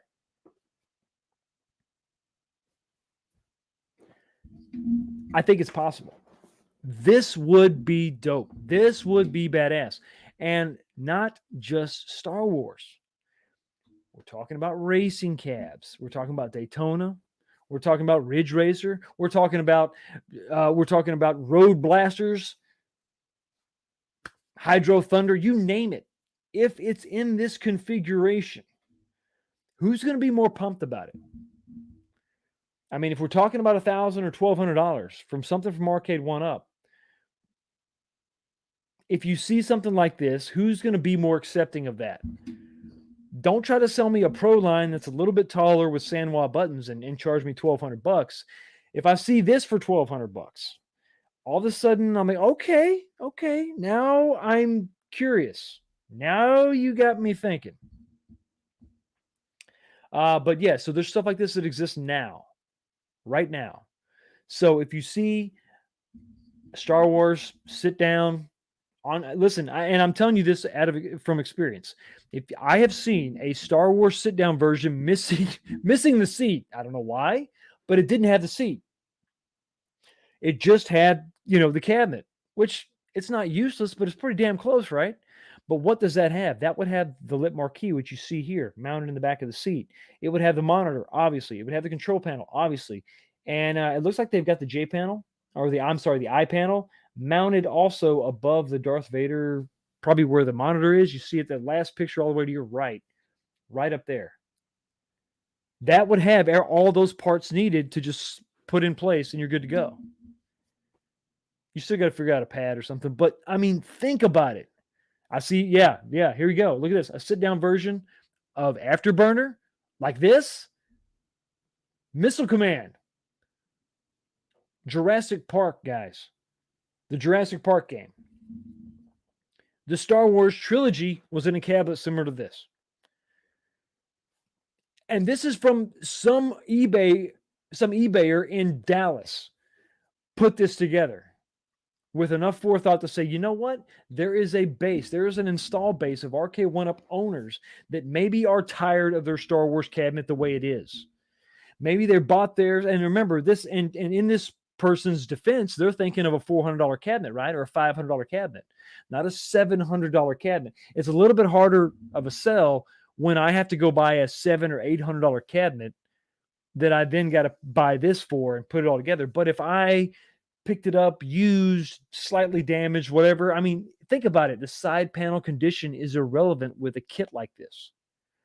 You live near Dallas, you cough up $1,100, you go buy this thing, and you pick up something for, $100 or $2. I say $200. You're able to find one damaged somewhere. The side panels are trash, but who cares? All the other stuff's good. But specifically, if we're talking about pro lines, if this is a new configuration that we could see, if Arcade1up could put something together like this, flat packable in 2 boxes, I'm just saying, man. I'm just saying there's something to be said about this. And I would be jazzed about it. I would be absolutely pumped. And this is available right now on eBay. If you want, when the stream's over, I'll throw the link in the description so you can check this out. But damn, guys, if they partnered with another company to make enclosures like this for Outrun, for any racer game, any kind of game that maybe, listen, if you don't own a ton of Arcade1ups, but you just have a couple, and you wanted to take something to the next level, this is how you do it. This is an upgrade. But I saw that and I had to share it with you because that just looks amazing. That looks amazing. Console fanboy Zohar, what's up, man? Wow, you're a beast. You weren't kidding about 5 days. five days. Somebody said 5 days straight. No, not five. Not 24 hours a day for 5 days. But yeah, 5 days. So we got today. We got one more day, buddy. We got one more day. Tomorrow, I think it's going to be a fun show, too. Hopefully, you've enjoyed this show. Going over some of my old projects, going over some of the other projects in the community. To Die For is To Die For. His stuff is legit. And then there's other companies like this. Like I said, this guy is on eBay. He's not even in the community. But we're kind of on the ground floor. We're coming in on the ground floor of what I think is a legit home arcade industry. With iArcade getting serious, with potentially coming out with the driving cab, the driving version of their stand-up, that just means more players in the space. That means more competition. That means better games. That means more value for you and me. Because now Arcade1up has some legit serious competition. And I've said it in the beginning of the stream. I want to go ahead and say it again. If the rumors are true that iArcade is going to come out with a steering wheel control panel, now all of a sudden I see a reason to have 2 iArcades. A fighter, a side-scrolling beat-em-up cabinet, dedicated for that, and then a driving cab. And if they were to come out with a light gun game, if they had a Sinden cabinet, and then you can just download different gun games, there you go. There's your arcade. For those of you tight on space, you need about 8 feet of wall space. Get 3 cabinets, and you got your fighter, you got your driver, you got your shooter. Bam, right there. And for some people, that's all they want. That's all they would ever need, as long as they can lock up those licenses. And that's the key. Looks like I got a $5 super chat from my buddy Hobby Hands. How the hell are you? Fox, do you know the YouTuber Retro Recipes? No. He mainly does Retro PC, but he is a huge Star Wars fan and did a conversation. P.S. He was an extra in No Way. The Phantom Menace? No. All right, I got to look that guy up because I don't know if you could tell from like all that stuff over there. Kind of Star Wars fan myself. Don't tell anybody. Actually, I've told everybody, so you're good. Thank you so much for the $5 super chat. Really do appreciate it. And of course, damn it, Hobby Hands, I'm sorry, but I got to send you to the pit. Finish him. Melina wins. Flawless victory. Fatality. MG. No. Listen, I love y'all, but I get hoarse after talking for 2 hours. I knew someone who did a 24-hour live stream. That person was a wreck. They were never the same. No, I think that's that would be horrible. No one would want to listen to anybody for 120 hours straight. No, you wouldn't listen to me, nobody else.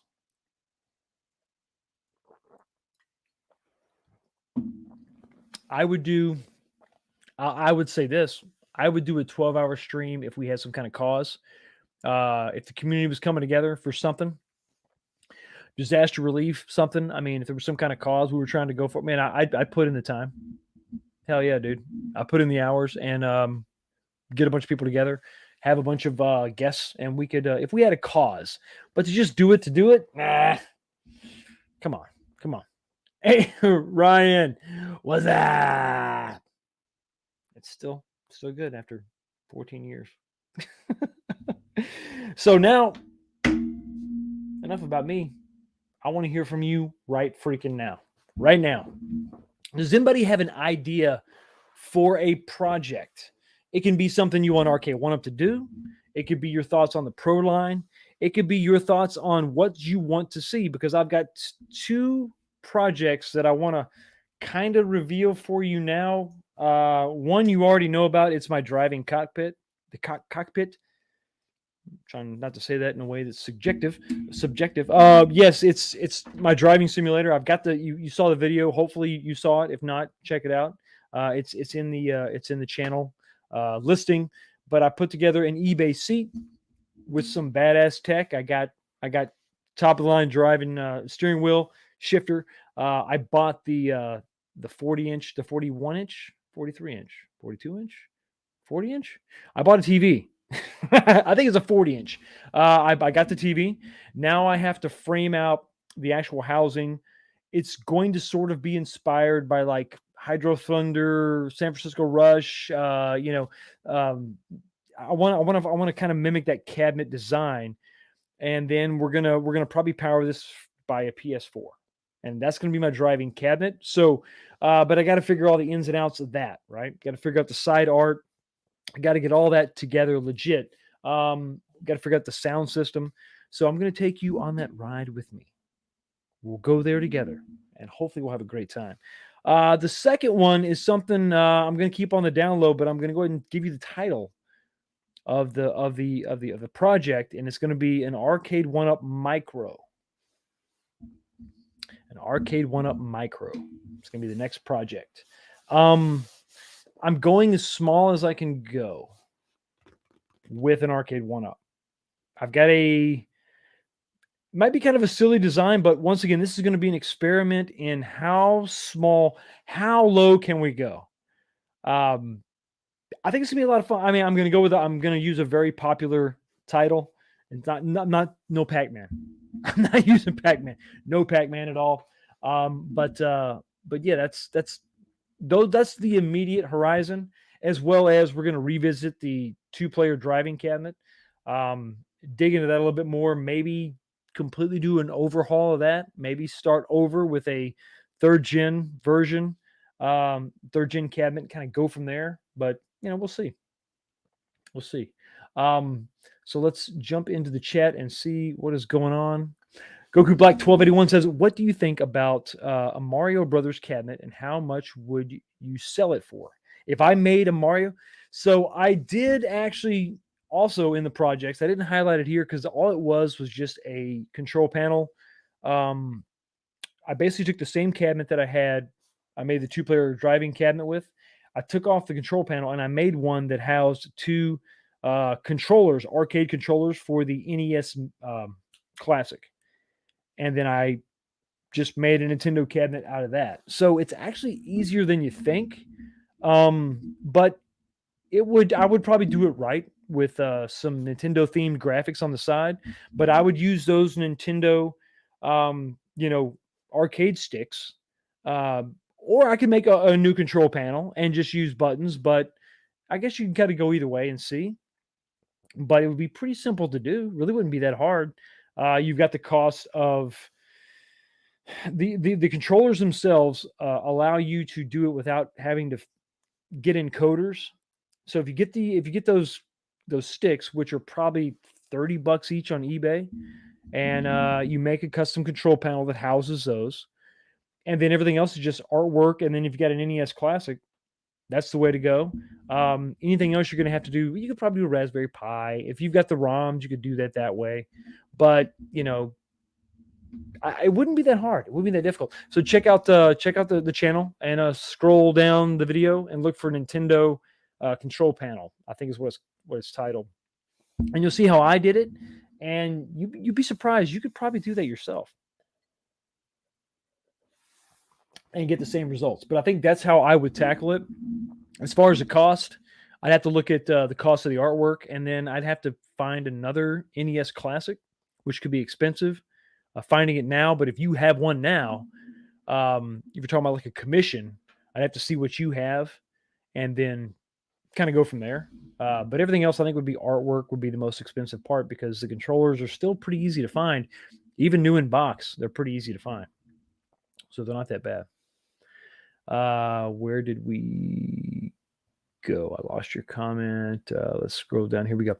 Did anyone see the new Doctor Strange trailer? Yes, I did. So at the end of, I'll go ahead and I guess I can go ahead and say this, because I think the trailer's out now. At the very end, the after credit scene of Spider-Man No Way Home, or Far From Home. No Way Home.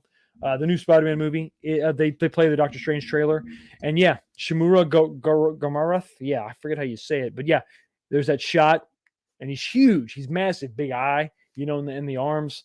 It looks really good. And the fact that there's an evil Doctor Strange, yeah, I'm in.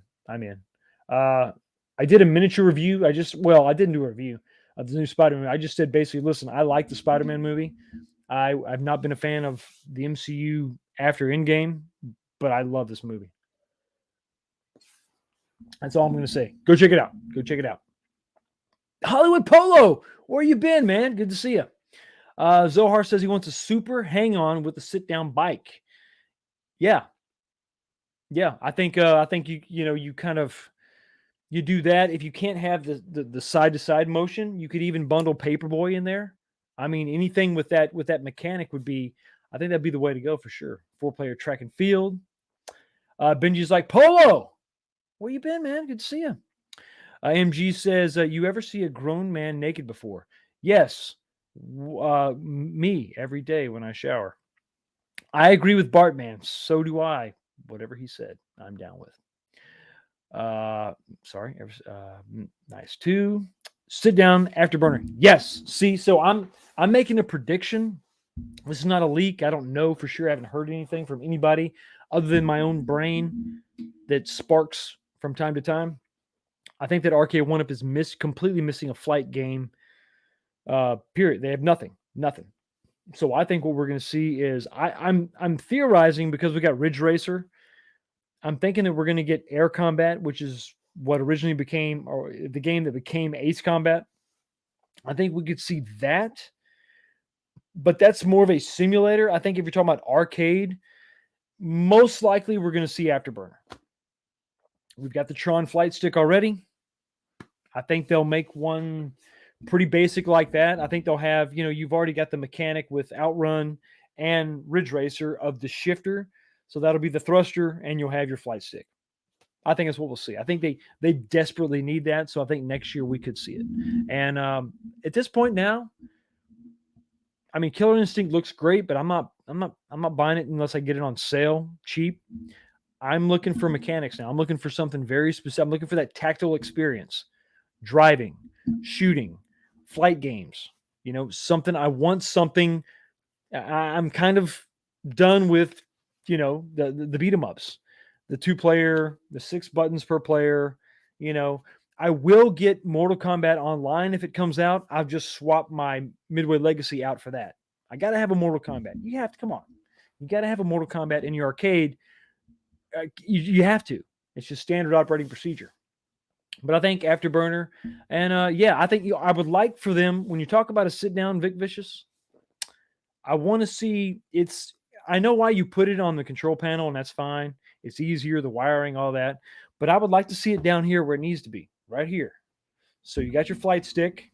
with your left hand, and then down here on your right hand side is where the thruster should be.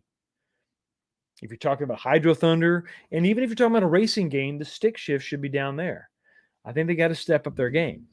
Now, since the prices are going up, I don't think it's too much to ask for. Star Wars Cockpit on eBay is $900 without graphics. There you go. No. The Arcade1up Micro Pro line is the same as the 3/4. Just got to round up. It's actually 7/8. No, it's not. It's not a Pro Micro. That's next year. That's next year. Smaller. Yes. Yep. It will be smaller than a Countercade. Atari Championship Sprint 2-player driving cab. 2-player driving cab. Proof of concept. I just built one with eBay parts. I skipped over this. I apologize. Holy Grail Drivers, a 2-player. We just talked about it. Totally. They could totally do that. It can be done within the confines of the cabinets they currently produce. You can do it.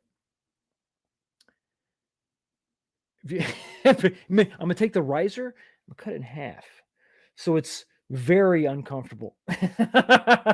It's going to be, trust me. I hope you'll like it. I'll use a very descriptive thumbnail so you'll know what you're getting into before you watch the video. For the Arcade1up Micro, I would love Arcade1up to come out with more arcade-themed decor. Okay, here we go. Like maybe a blacklight rug. Absolutely, especially when you're talking about Tron. Well, better way to complement that, right? Or maybe a change machine on a riser. Here's what, and I like the change machine idea is cool. Here's what I want to see from Arcade1up, and I'm being legit, serious. I want a 3/4 scale jukebox. I mean, even if it's just a Bluetooth speaker thing, I think we're going for aesthetics here.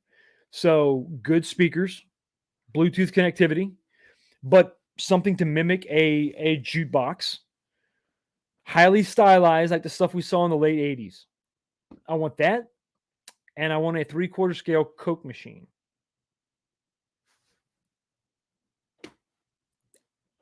It's just me.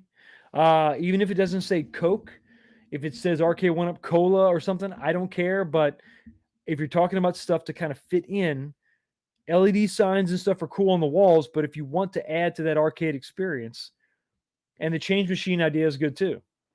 But you're not going to get much interaction with that. Whereas, you're probably not going to get much interaction with the jukebox because it's going to be all, but you could have mechanical buttons for advancing tracks. Next selection. Maybe their iPhone idea, with their Dragon's Lair cabinet, they had this iPhone idea. Maybe they take the iPhone idea over to a jukebox, and it's a dock for your phone, and you can swipe left and right. Maybe, I don't know, but then you got to dedicate your phone to it. I don't know. Maybe it has a little touch screen that you can control the track selection from whatever device is connected to it. So it's just a small touch screen or dot matrix screen, and you just advance the track.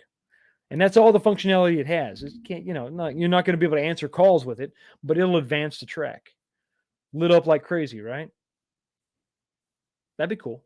And the Coke machine, maybe it's just a fridge that looks like a Coke machine, but I would like that. I would like that. The jukebox on the iArcade, by the way. Oh my God! So there, see, console fanboy. There you go. The jukebox iArcade is already kind of their headspace is there. They don't have the stuff to sell me yet, but they're. I think they got the right headspace. I think they're pointed in that right direction for sure. Batman cab, yes. Not very good at building things. No spoilers, exactly. I never would, MG. Nope, not on this channel. If I'm gonna talk about a movie with any kind of detail, it'll be a separate video with spoiler tags all over it. Because I hate to do that to some. I hate it when it happens to me. So, Smash TV mod, holding out hopes for an official Arcade1up version. Yes, yes, yes. The dual joysticks, gotta have it. I'm sure in a couple years there will be a bunch of non-working first-gen. You're thinking, listen, you can already pick them. I think I got mine for 150 bucks, 175 bucks. I think the guy wanted 250, or no, I'm sorry, he wanted 200. I talked him down to like one. I got him to knock off 25 bucks. I had a bit of a drive, so I'm like, hey, I got to drive. Can you knock off some of the money? So realistically, you can probably get them first generation with no riser. I wouldn't pay more than 150 for anything. But Street Fighter is probably the best way to go. It's got the button layout you want. But if you're talking about something where you're just going to swap out the control panel anyway, I mean, you can get whatever you want, really. You were joking about Super Hang-On? Come on. It could happen. Anything is possible if you believe Evil Doctor Strange should be called Dr. Normal. I see what you did there. That's nice. I like that. Airplane? Sure. What's happening, everyone? A little late. It is a little late, but we're having fun. We're talking about what projects we want to see done by guys like me to die for, or just from Arcade1up, period. That would be 2000 from probably, yeah. Defender is a flight game if it's got the right control scheme. And I shouldn't have to buy a Partycade to get the right control scheme for Defender. Just saying. If you're going to reskin a Legacy, the cab better have the freaking right control panel. The control layout. Sit down road rash with a robotic dude behind you to punch and kick other riders. It's a bit of a stretch, but I think without the robotic dude, I think you'd be good to go. Stun Runner, yes. 19K, how about a custom multi-shooter where we can swap out different type guns like handguns, shotguns, and machine guns? I think that's right, but I think that's probably going to be the IA Arcade route. I mean, just because I think that's where they're going. They have what is basically, everybody has described it as a console, for lack of a better term. So they're going to have peripherals. Peripheral, am I saying that right? Peripherals. You know, when you had your PS2, you bought Time Crisis, you got the Gun Con. You had arcade sticks. You had different things you could add to it to replicate an arcade experience. We've kind of lost that after the PS3 era. We've kind of lost that. It's kind of sad, really. No more light guns. Steering wheels are still there, but damn, they're expensive. They're getting crazy. Thrustmaster, which is probably not the best when you think about it. It's probably not the best name for your company. Maybe change it to something else. Maybe Steermaster, Drive Master. But stay away from Stairmaster. Thrustmaster, maybe not a lot of thrusting involved with driving games, but okay, I get it. Oh, come on. I'm gonna mix one up with that ice, guys. Hope you don't mind. Bear with me just a second. We're gonna keep this party going. We're gonna keep it going. We're gonna keep it going. But yeah, I think that's gonna be the route that Arcade1up wants to make dedicated cabinets, which I like. And that's definitely kind of their niche. They can make a lot of money doing that. And for those of us that have the space and want to have the aesthetic of dedicated cabinets for all these different crazy ass games that we had when we were kids or when we were younger, that's where they fit. I don't think that I think that's the niche that Arcade1up can fit into. I'm sorry, iArcade can fit into. That's where they can set themselves apart. They can be think about a true multicade. You can try to have one control panel that does everything and it won't do it all well. Or you can have one cabinet that has multiple control panels dedicated for certain types of play. And if you think about it, that's going to say, a guy like me be like, you know what? I hate Arcade1up, but I like this multi-cade experience. Maybe I should buy 2 IA arcades so I can have one for driving and one for fighting. And then when they come out with the light gun version, hey, maybe I'll buy 3 because the wall space that takes up is only like 8 feet, and I can basically have every arcade game I ever wanted. Once again, my caveat's always going to be if they can lock up the licenses. That's the thing. They got to lock up those licenses. Faux show. Let me scroll down because I had Big Vicious 75 coming in with a $10 super chat. What's going on? To correct you, I'm retired Navy and worked on jets. The throttles are mainly on the left side. Well, as an Army man who drove a tank, I know nothing about jets, so I defer to you. So yes, so I guess my point is still valid. I would like to see the thruster on the side. I think that's where most people want it.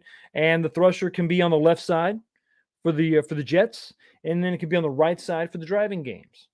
Because over here in America, we draw our sticks are on the right side, buddy. But thank you for the correction. And I got some family in the Navy. So while I'm an Army guy, my grandpa was a Navy man. I appreciate your service, brother. Absolutely. Thank you so much for the super chat. And I had, Wolverine says hi. Double team. Win! Rookie. Console Fanboy wants to know, what about an Arcade1up Micro Mini? Okay, I'm dumb. I'll stop. LOL. The Micro Mini would be microscopic, and then also smaller than that. Listen, you joke, but didn't Nintendo do the same damn thing? Here's the Game Boy, but here's the Game Boy Micro. So smaller than the Game Boy. Really? Okay. Which is kind of well. Listen, I'm being just as dumb as you are with my silly Arcade1up Micro. It's going to be fun, though. It'll be fun. Zohar's idea would be cool, especially online enabled. Absolutely. Airplane. Did we go back already? I think we did. We did go back too far. I apologize. I jumped back in the chat to try to catch back up. MK is a must. Absolutely. Spy Hunter. Listen, Spy Hunter. It's so crazy to me. Games like Spy Hunter, Road Blasters, classic driving games that are super easy to emulate. Why have those not materialized yet? Planning on purchasing a GRS yoke and making it happen.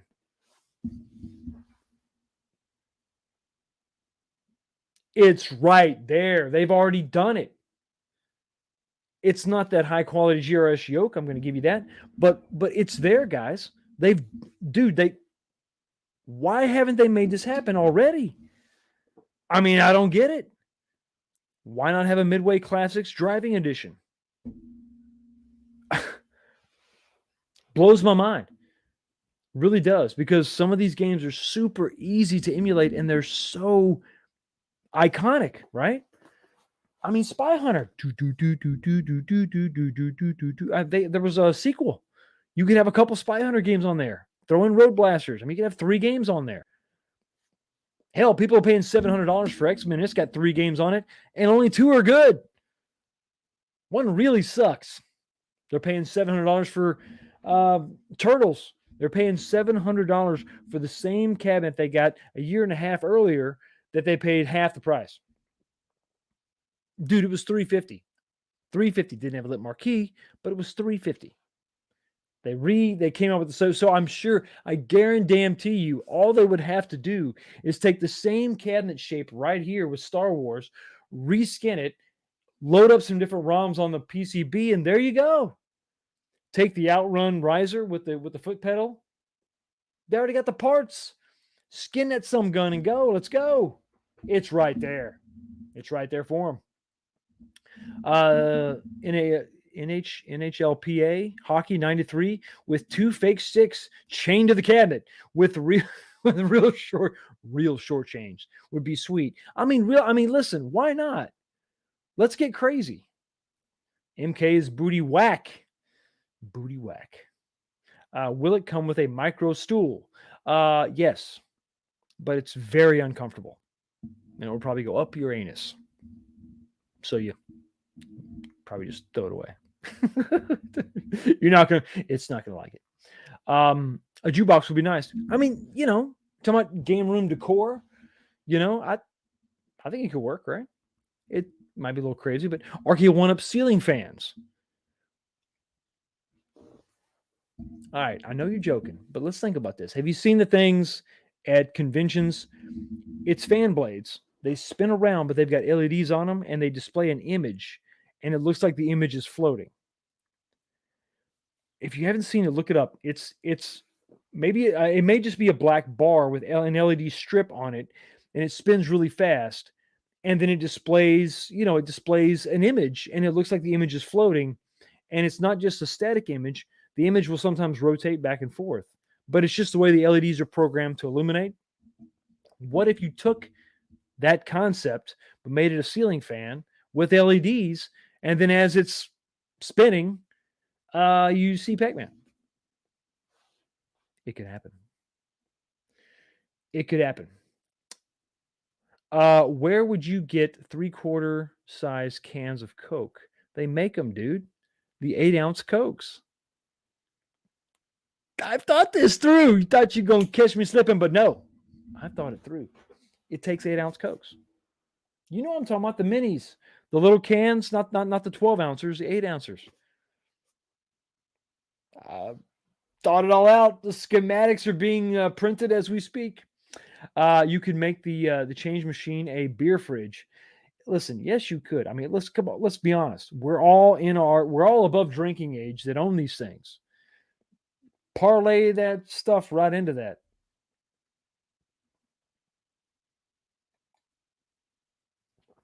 Pay a premium for all. You know what? Who remembers? You're talking about cigarette burns. Who remembers the cigarette machines where you turn the thing, or you pulled? It was a pull thing, right? They had them in casinos and stuff. I remember you could put your money in, you would pull the thing in a packet. They had a pack of cigarettes. I'm not saying they should do that, but there's some cool vending stuff from back in the day that you could come up, you could sort of, resurrect, and it would just look good. Yeah, maybe you should vend.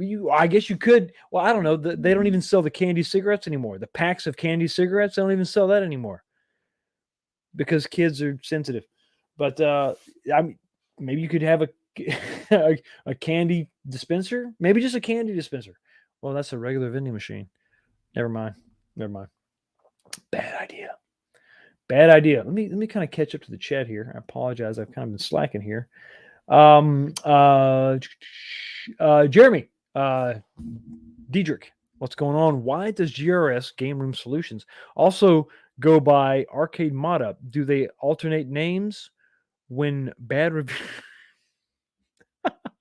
So if you talk to Tulsa Arcades, they have a JC over there's got a fairly low opinion of Arcade1up, but they used to be called GRS. Then they became Arcade1up. I think it's the same company. To be fair, I've got a 19-inch monitor from Arcade1up, and it works well. It was a simple, super easy upgrade. It already came with the artwork and everything. So take everything you hear with a grain of salt. But I think the negativity is probably justified. I think from a lot of people getting burned. But I've had my one interaction with the company was good.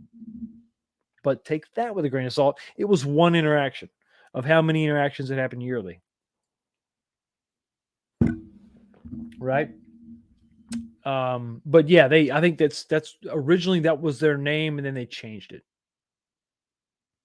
That's all it is. But yeah, I mean, it's they didn't like that. Oh well, GRS made that. Aren't you GRS? No, we're Arcade1up. But you're the same. Moving on. It's convenient, right? We just got two names. And unused to use cigarette machines when I was an underage smoker. Oh, I used to use. Yeah, there's no ID check there, is there? Oh, the viewing count has dropped off because we started talking about cigarettes. Everyone's sensitive. Hobby Hand says, yep, I even remember cigarettes in planes and in the movie theaters. You remember a smoking section? I wasn't flying at the time. I was too young, but in movies, they talk about a smoking section. You could pay if when you got your airline ticket, there was a smoking section, a non-smoking section. Yeah, the cigarette pull vending machine. I can smell I can smell a bar smell as we speak. It takes you back, doesn't it? No cell phones ringing. No, no, no. Everything was mechanical in those machines. That's why pinballs were such a big thing. That was all mechanical, baby. No transistors, no LEDs, big, little incandescent bulbs lighting up, physical, mechanics in there, bumping stuff around. I know a place that still sells candy cigarettes, by the way. Just say the word, I got you. I would love a pack of what was their knockoff Pall Malls. They had a fake Pall Mall. It was like all red. Ryan, I'm gonna have to get a PO box. The subscribers go down. He's unboxing candy cigarettes for God's sakes. Think of the children. Yes, but now now the Arcade1up is posting new complete cabs under GR. So they're reverting back to their. Okay, maybe Arcade1up is just their mod kits and GRS is their complete cabs. Who knows? Candy cigarettes when eating chalk isn't far enough. When you want to go a step further, I always thought when you think back, what when you were a kid and you got your candy cigarettes, what did you do? You pretended to smoke. It was programming from the get-go. And they tasted like ass. I mean, chalk, you're not far off. You're not far off. MG, I'm no genius. You're in good company. Neither am I. But I've been thinking a lot about these 8-ounce cans, and I think they'd be technically 2/3 size in a 3/4 Coke machine. That would be nuts. Not necessarily if you use spacers. And then Arcade1up could come out with a true 3/4 scale can, which 3/4 scale would actually be 9 ounces, right? If we're dividing by, carry the 1. Don't laugh at me. I do math. So if 12 ounces divided by 4 is 3, so then 9 ounces, right, would be technically 3/4 scale. So what would happen is Arcade1up comes out with a 9-ounce can, which is technically 3/4 scale from the 12 ounces. So they partner with Coca-Cola or Pepsi. No. We don't partner with Pepsi. Pepsi sucks. So we partner with Coke. We develop, Arcade1up develops a 9-ounce can that is proprietary. It is only for their machines, and each can costs roughly $35. But it's official, and it's for use in your 3/4 scale Coke machine that retails for $5,000. It would sell like hotcakes. And the Cokes are only available through their website. And when you get them, they're flat.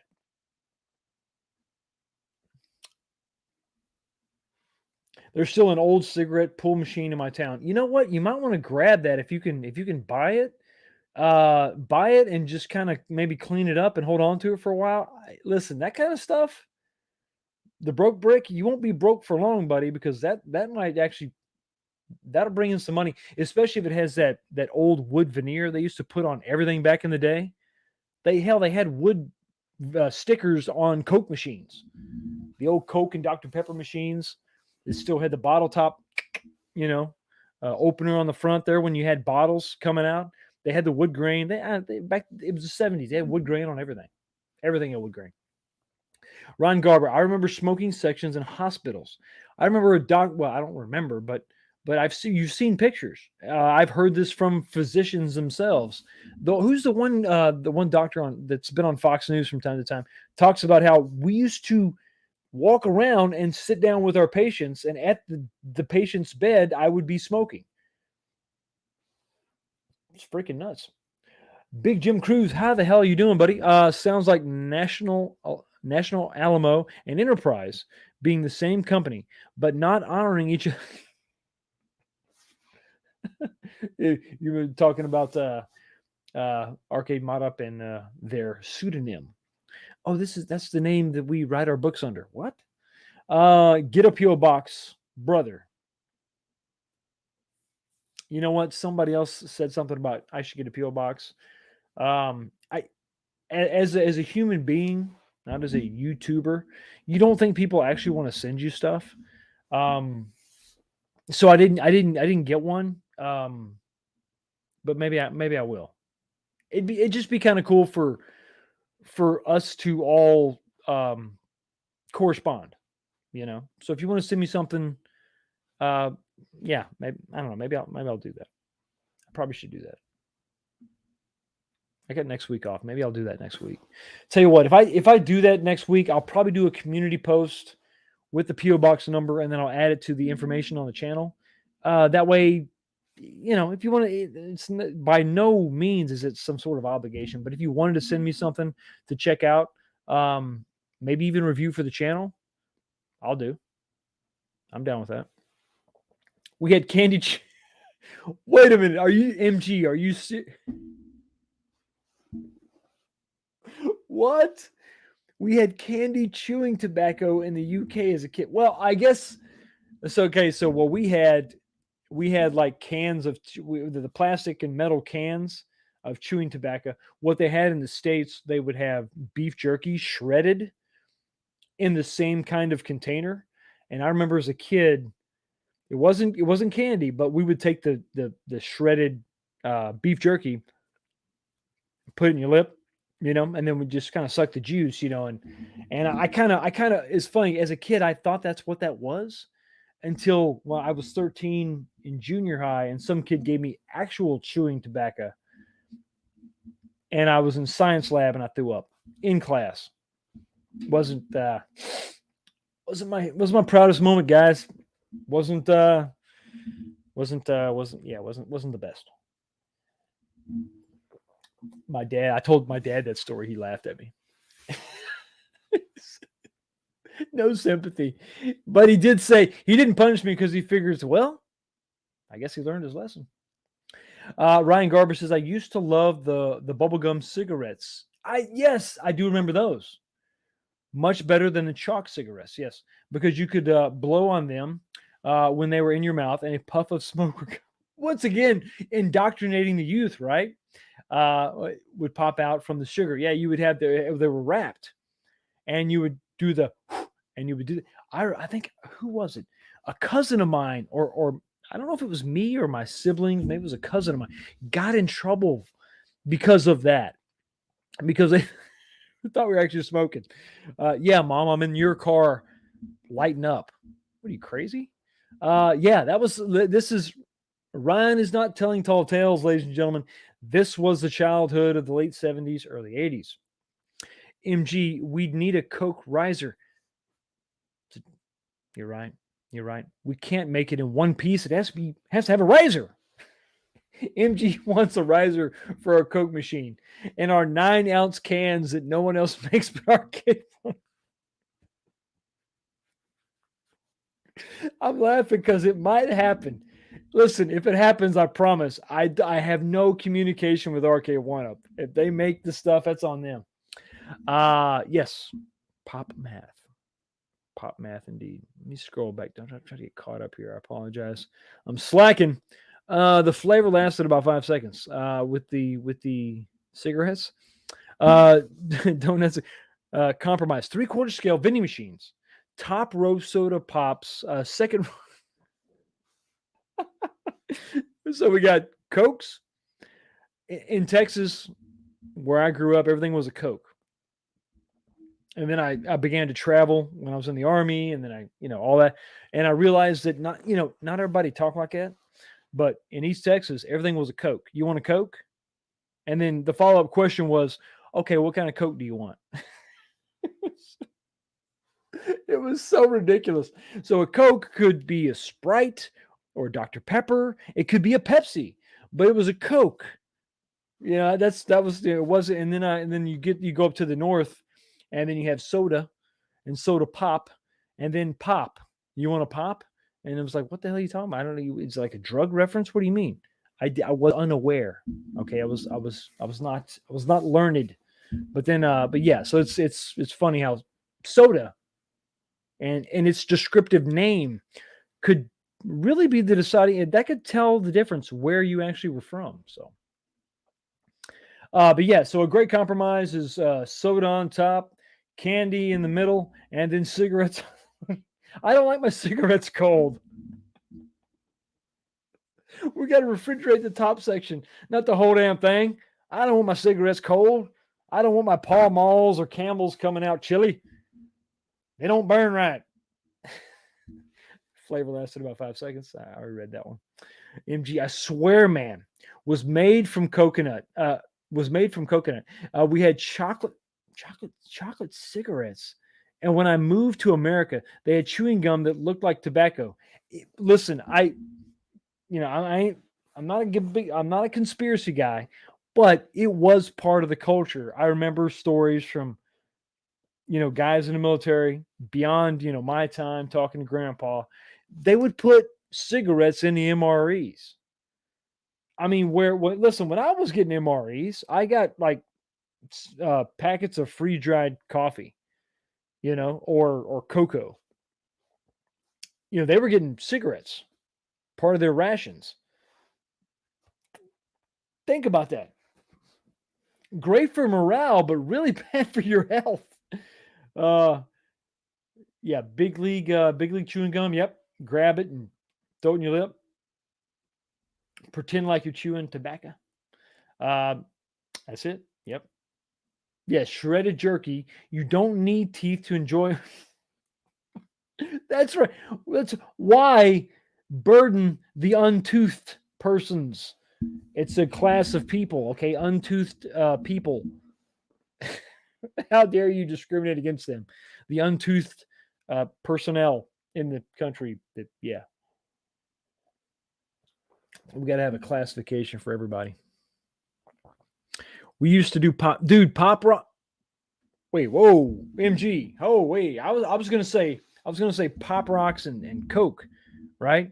You have soda and you have pop rocks, and the rumor was your face would explode, or your head would explode, or your mouth would explode, your stomach would explode, something would happen to you, but violent, right? Because of carbonation. MG says we used to do pop rocks of dirty toilet seats. I'm so sorry for your childhood, my poor man. For God's sakes, you deserved better, MG. Pop rocks of dirty toilet. What were the pop rocks on the dirty toilet seats, or is this like you're gonna have to follow this up? I think everybody in the chat is concerned. I'm concerned. We want to call somebody. We want to help you out. We don't know. Was this like? Do you mean to say that this was like a prank? You put the pop rocks in the toilet. Let us know, because we're concerned. Big Jim Cruz, Copenhagen, took me to my knees in Fort Hood. All right, I'm gonna be honest with you. I think it was Copenhagen. I think it actually was Copenhagen, and it was. Listen, I was in junior high. It was a pinch. It was a little bitty pinch. I didn't grab it like a big bad ass and fill up my lip. I was like a little, and it was, my face was yellow. It was not good. Fort Hood, I was a tanker, so that's where the 19K in my name comes from. And Fort Hood, absolutely. Goku Black 1281 says, Fox, bro, I'm still recovering from COVID. Oh man, I'm so sorry. Getting tired. So am I. Out, bro. Okay. You're getting tired, so you're out. Merry Christmas. And thank you for those that served in the military. No, thank you so much. I appreciate it hanging out. At this point in the stream, we're just hanging out, man. So if you got a bail, I totally understand. I pray that you have a speedy recovery. And man, just hopefully you get over that, because dude, Christmas is coming. Goku Black, we got Christmas on the way. You got to be well. So take care of yourself. Take all the precautions you need, and please just get well. Get well. I can't rest knowing that a subscriber of mine is in pain. I can't have it. So get well. Yeah, Ed Goku, it's no joke. Just got over. I can't say it I shouldn't have said it the first time because of YouTube. But just getting over the coof last week knocked me on my ass for 14 days. Take care of yourself. Seriously, listen. This isn't a PSA, but everybody. I want everybody to take care of themselves in whatever way they deem necessary. Talk to your doctor and take care of yourself. It's very much a personal decision. The Broke Brick says Big League Chew flavor lasted 5 seconds. I buy the pull cigarette machine. Okay, there you go. I buy the pull cigarette machine, but it's still okay. You have to email me a picture. I would love to see. The Broke Brick tells us that the cigarette pull machine is still in service. Just a little picture. Just email it to me. Something. I'll post it on Instagram. It'll be great. That would be so awesome. Absolutely. The Brokeback. Wait, ooh. The Brokeback. Even better, bro. Maybe the Venbacks inside can add to the value. I tread lightly on the Brokeback term for obvious reasons. How about Arcade1up throw some advertising decals or something to keep the price down?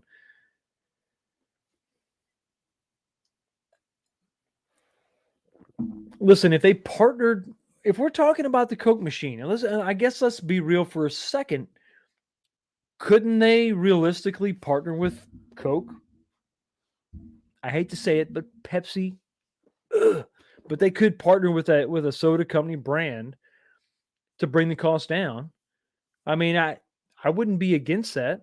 I would seriously like a legit Coke machine, but in a smaller scale. I've seen them locally around for 300 or 500 bucks, but that's a big machine. That's a big piece of machinery to haul around and to have to put in your arcade.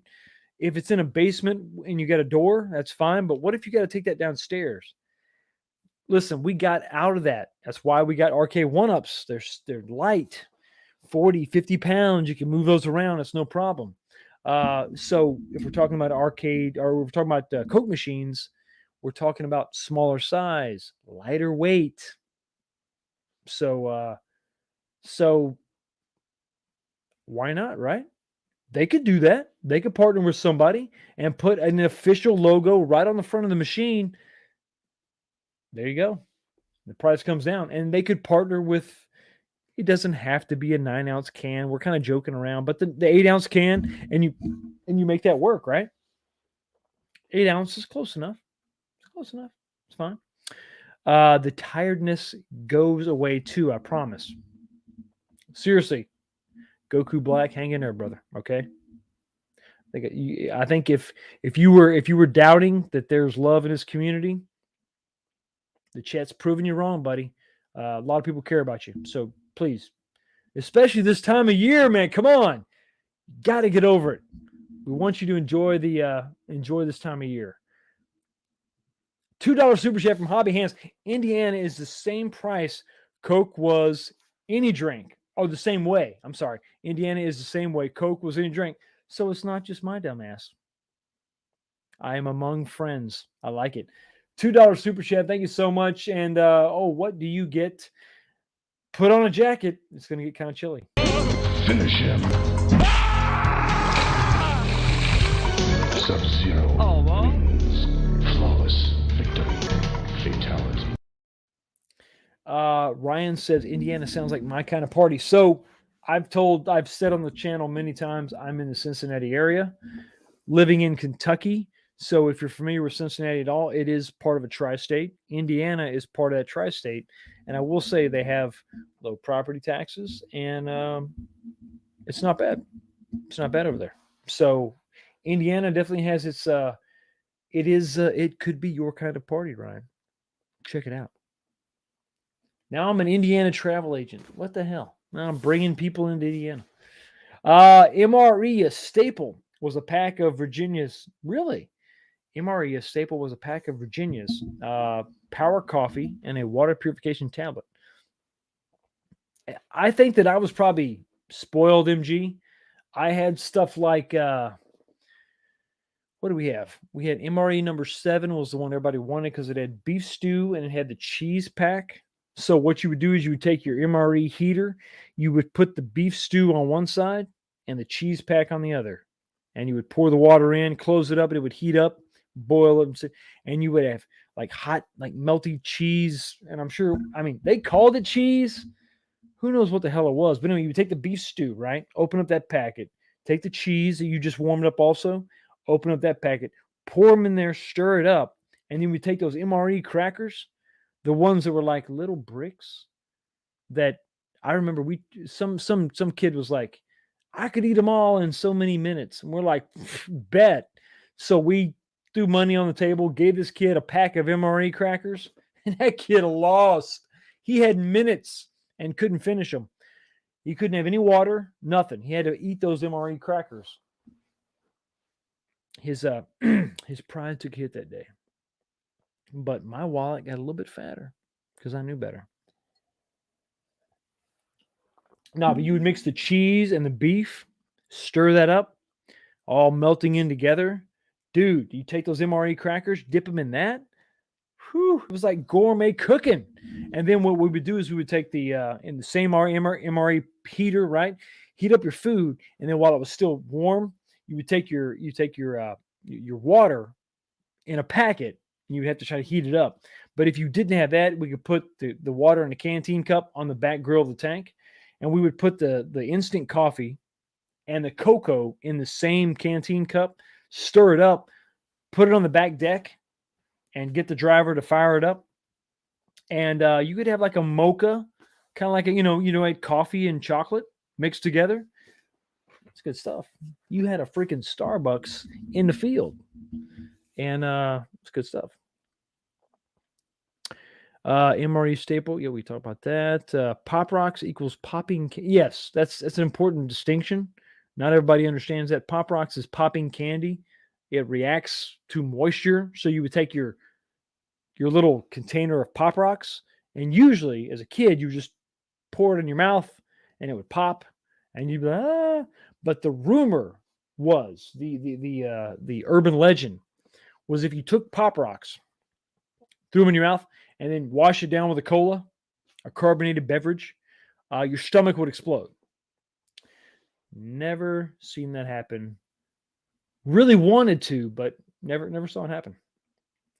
I don't understand. Pop rock what? Hobby hand? Come on now. You know what Pop Rocks are, right? We were very poor when we were young.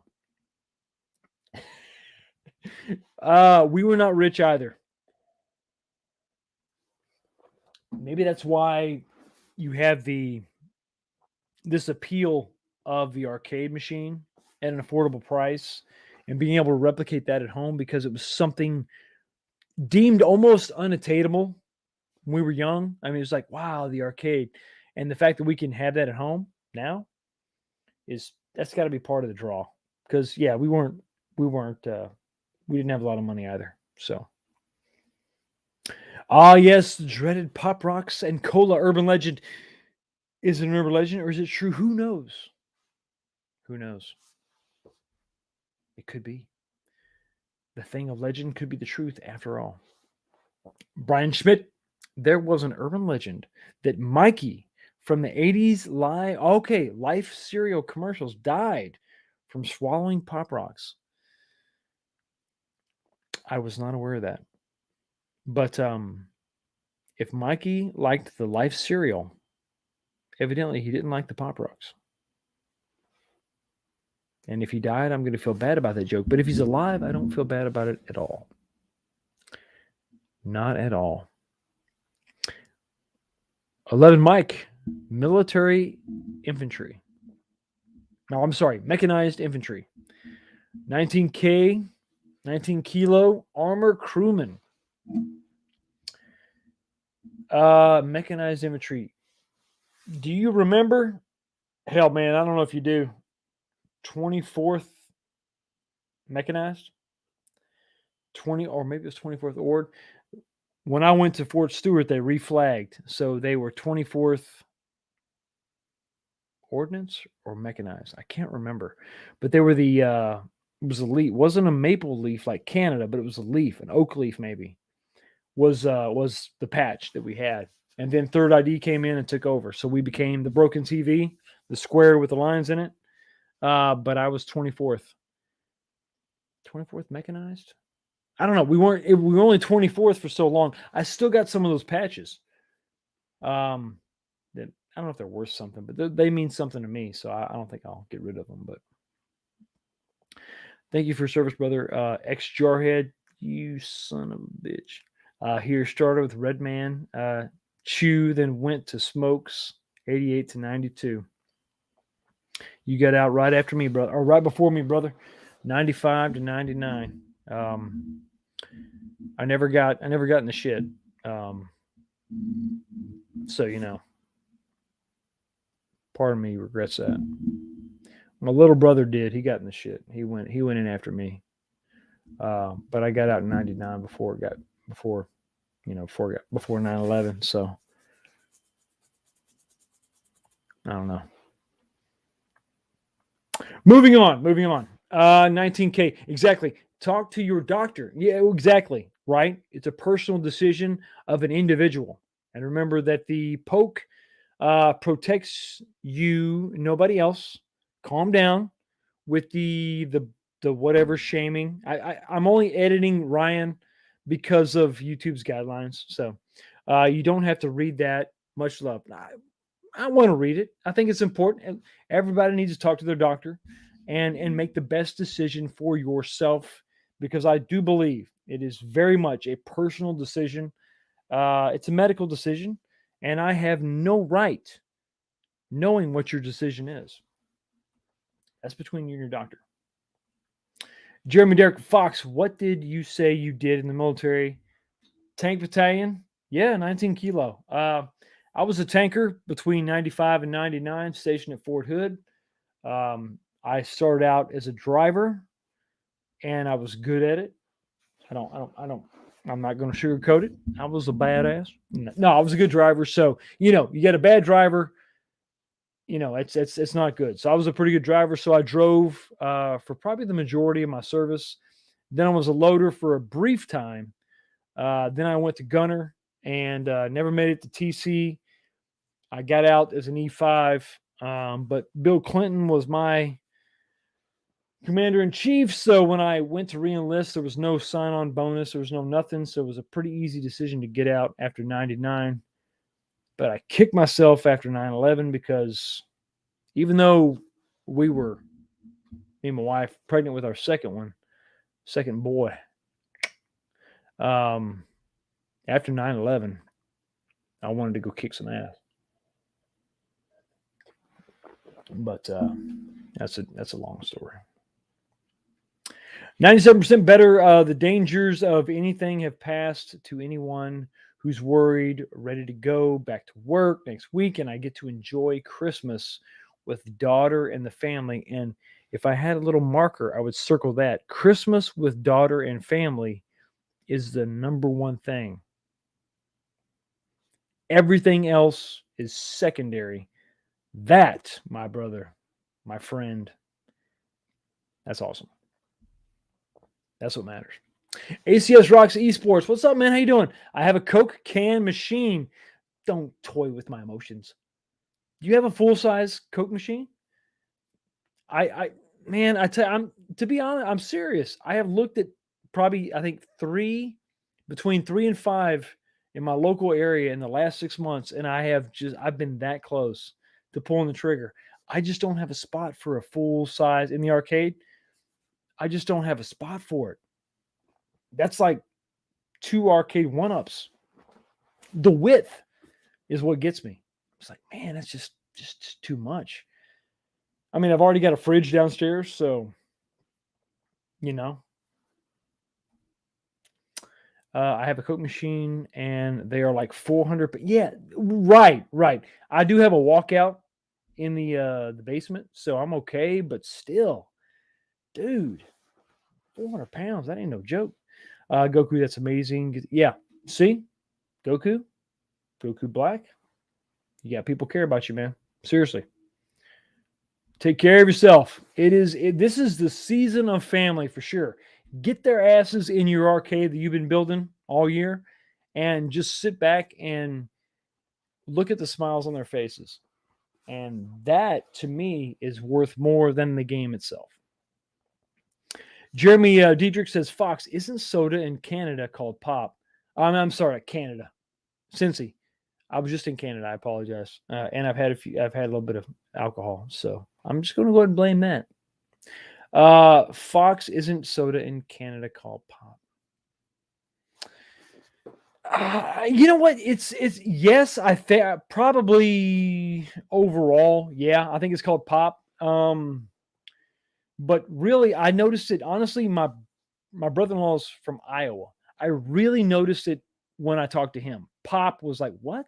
So probably a little bit north of Cincy. Middle of Ohio is pretty rural. But if you go up to like Columbus, Cleveland for sure, it's definitely pop.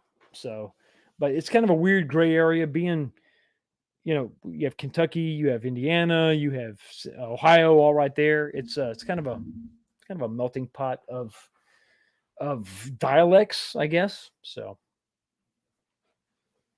not far from you, brother. You're in Columbus, but I grew up in Southern Ohio. Vic, email me. Sorry. Shoot me an email. Might have to get you down to Cincy. Maybe we can go to there's an arcade bar here that I hear. Scarlet Sprites is another big YouTuber. He said they have he went there and he said they have a 6-player X-Men. I want to go there. Let me know. Just send me an email and let's see if we can maybe do something. That'd be cool. Chicken a la King was not Big Jim. You know what's up. You know what time it is. You probably, what's the number? What was the number? What was that, number 10? MRE? Chicken a la King. That was the first time I ever heard that freaking term. Was when I got a damn MRE. I'm like, what the hell is Allah? What does that mean? What is Allah King? What the hell? Crazy. I'm loving it. Look at all this. Look at all these comments. Akron here. What? Ryan, you're in Akron? You're 4 hours away, dude. Yeah, you call it. See, that's what I'm saying. You call it pop. I grew up in You grew up in Cali. What the hell brought you to Akron? Don't tell me it was LeBron James. Come on. Come on, Ryan.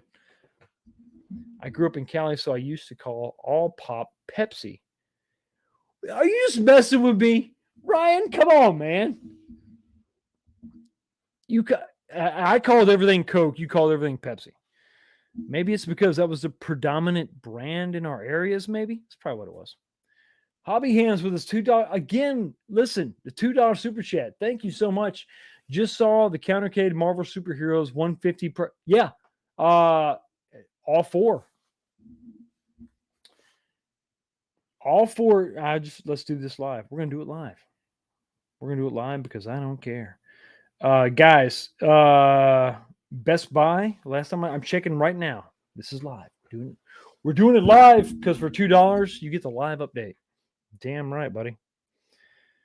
Last time I checked, and I'm checking right now. 2-player Countercades from Best Buy. Yeah, they are still focus camera. Focus. BestBuy.com has them for $150. That's Marvel Superheroes. That's Turtles. All of them. So it's the best. I mean, that's a damn good deal. That's a freaking steal. I like Turtles, but damn, the fact that it has 2 games, that still pisses me off. It's a damn shame. But I mean, Marvel Superheroes and even in Mortal Kombat, you get 4 games. Mortal Kombat 1, 2, 3, and then 3 Ultimate. Come on. Yeah. So Best Buy. Excuse me. And I'm on Walmart right now just to verify. What is Walmart doing? Walmart is also doing $150. Focus. So listen, if you're on the fence about the 2-player countercades, I mean, it's now take the chance. Right now, they're all on sale, $150. It's a no-brainer. At this point, it's a no-brainer. If you were kind of on the fence, do it. Yeah, here, Mike's got my back, $150. But I got to blow you up for your $2 super chat. Really do appreciate it. I mean, seriously, trust me, it makes a difference, man, for sure. But watch out for the Scorpion Sting. Finish him. Scorpion wins. Flawless victory. Fatality. In Columbus, it's pop. We're going to get this nailed down geographically where the pop line begins. Ryan, I knew I loved you. LeBron can suck it. I promise. Good man. Good man indeed. Pepsi was my jam because Max Headroom. Okay, listen. That's unfair. Max Headroom was obviously awesome, and Coke would have loved to have him. Okay? And Pepsi, at a certain sliver in time, was the choice of a new generation. Okay? Until they set Michael Jackson on fire. What do you guys say about that, Pepsi fan? That's what I thought. Yeah, exactly. I'm just talking stupid, guys. I've had a few drinks. Ryan, I don't know. I can tell you good chili is almost the best thing in the world. Best of tacos. Listen, Ryan, you know Cincinnati chili is not chili. I came up from Texas. My daddy was a coon ass from Louisiana. And when they told me about the Cincinnati chili and I tasted it and it was meat sauce, to say that I was angry would be be kind. What the hell? Yo, the sign is real simple, B. It says wrap it up. Unfortunately, it is that time, guys. I've got to wrap it up. We're 2.5 hours in, and I've got to use the restroom, and you've got to get back to bed. You've got to get back to doing other things way more important than watching this guy on this silly channel. But before we go, let's check the poll real quick. So the poll question was pretty simple. Have you ever modified your Arcade1up? I got 124 votes. Man, thanks to everybody for actually voting in this poll. I do appreciate it. Wow. Okay, so 65% say yes, I've modified my Arcade1up. 35%, over a third, have said, you know what? I've left it stock. Interesting, because I think what that says about the community is that maybe, just maybe, we're not 100% satisfied with what Arcade1up has given us. So maybe, just maybe, Arcade1up should consider a reinvestment in the product. Because listen, I'm going to speak for myself. Let me know if you agree in the comment section below that when I'm paying $700 for an Arcade1up, where before you were hitting me up for, $300, $400, I could let a few things slide. But when it comes to $700, I don't want to have to do a damn thing. Your speakers and sound need to be on point. Your controls need to be on point, and your emulation needs to be perfect. So I think you should probably bear that in mind, Arcade1up, when you put out the next product. What's that next product going to be? Who knows? But I think I'm pretty excited to see what they have for us next year. And the 5 days of streaming is not done. It's not done. We've got our winner. We've got Bart 2K5 taking home the side art for Arcade1up X-Men. But listen, tomorrow we got another day. We have another night of streaming. Pay attention to the channel. Make sure you're subscribed so that you can be up to date on the times as far as when I'm going to stream. Because I'm not going to tell you right now. I'm going to make you. I'm going to make you sweat. I'm going to make you sweat. You have to figure it out. To pay attention.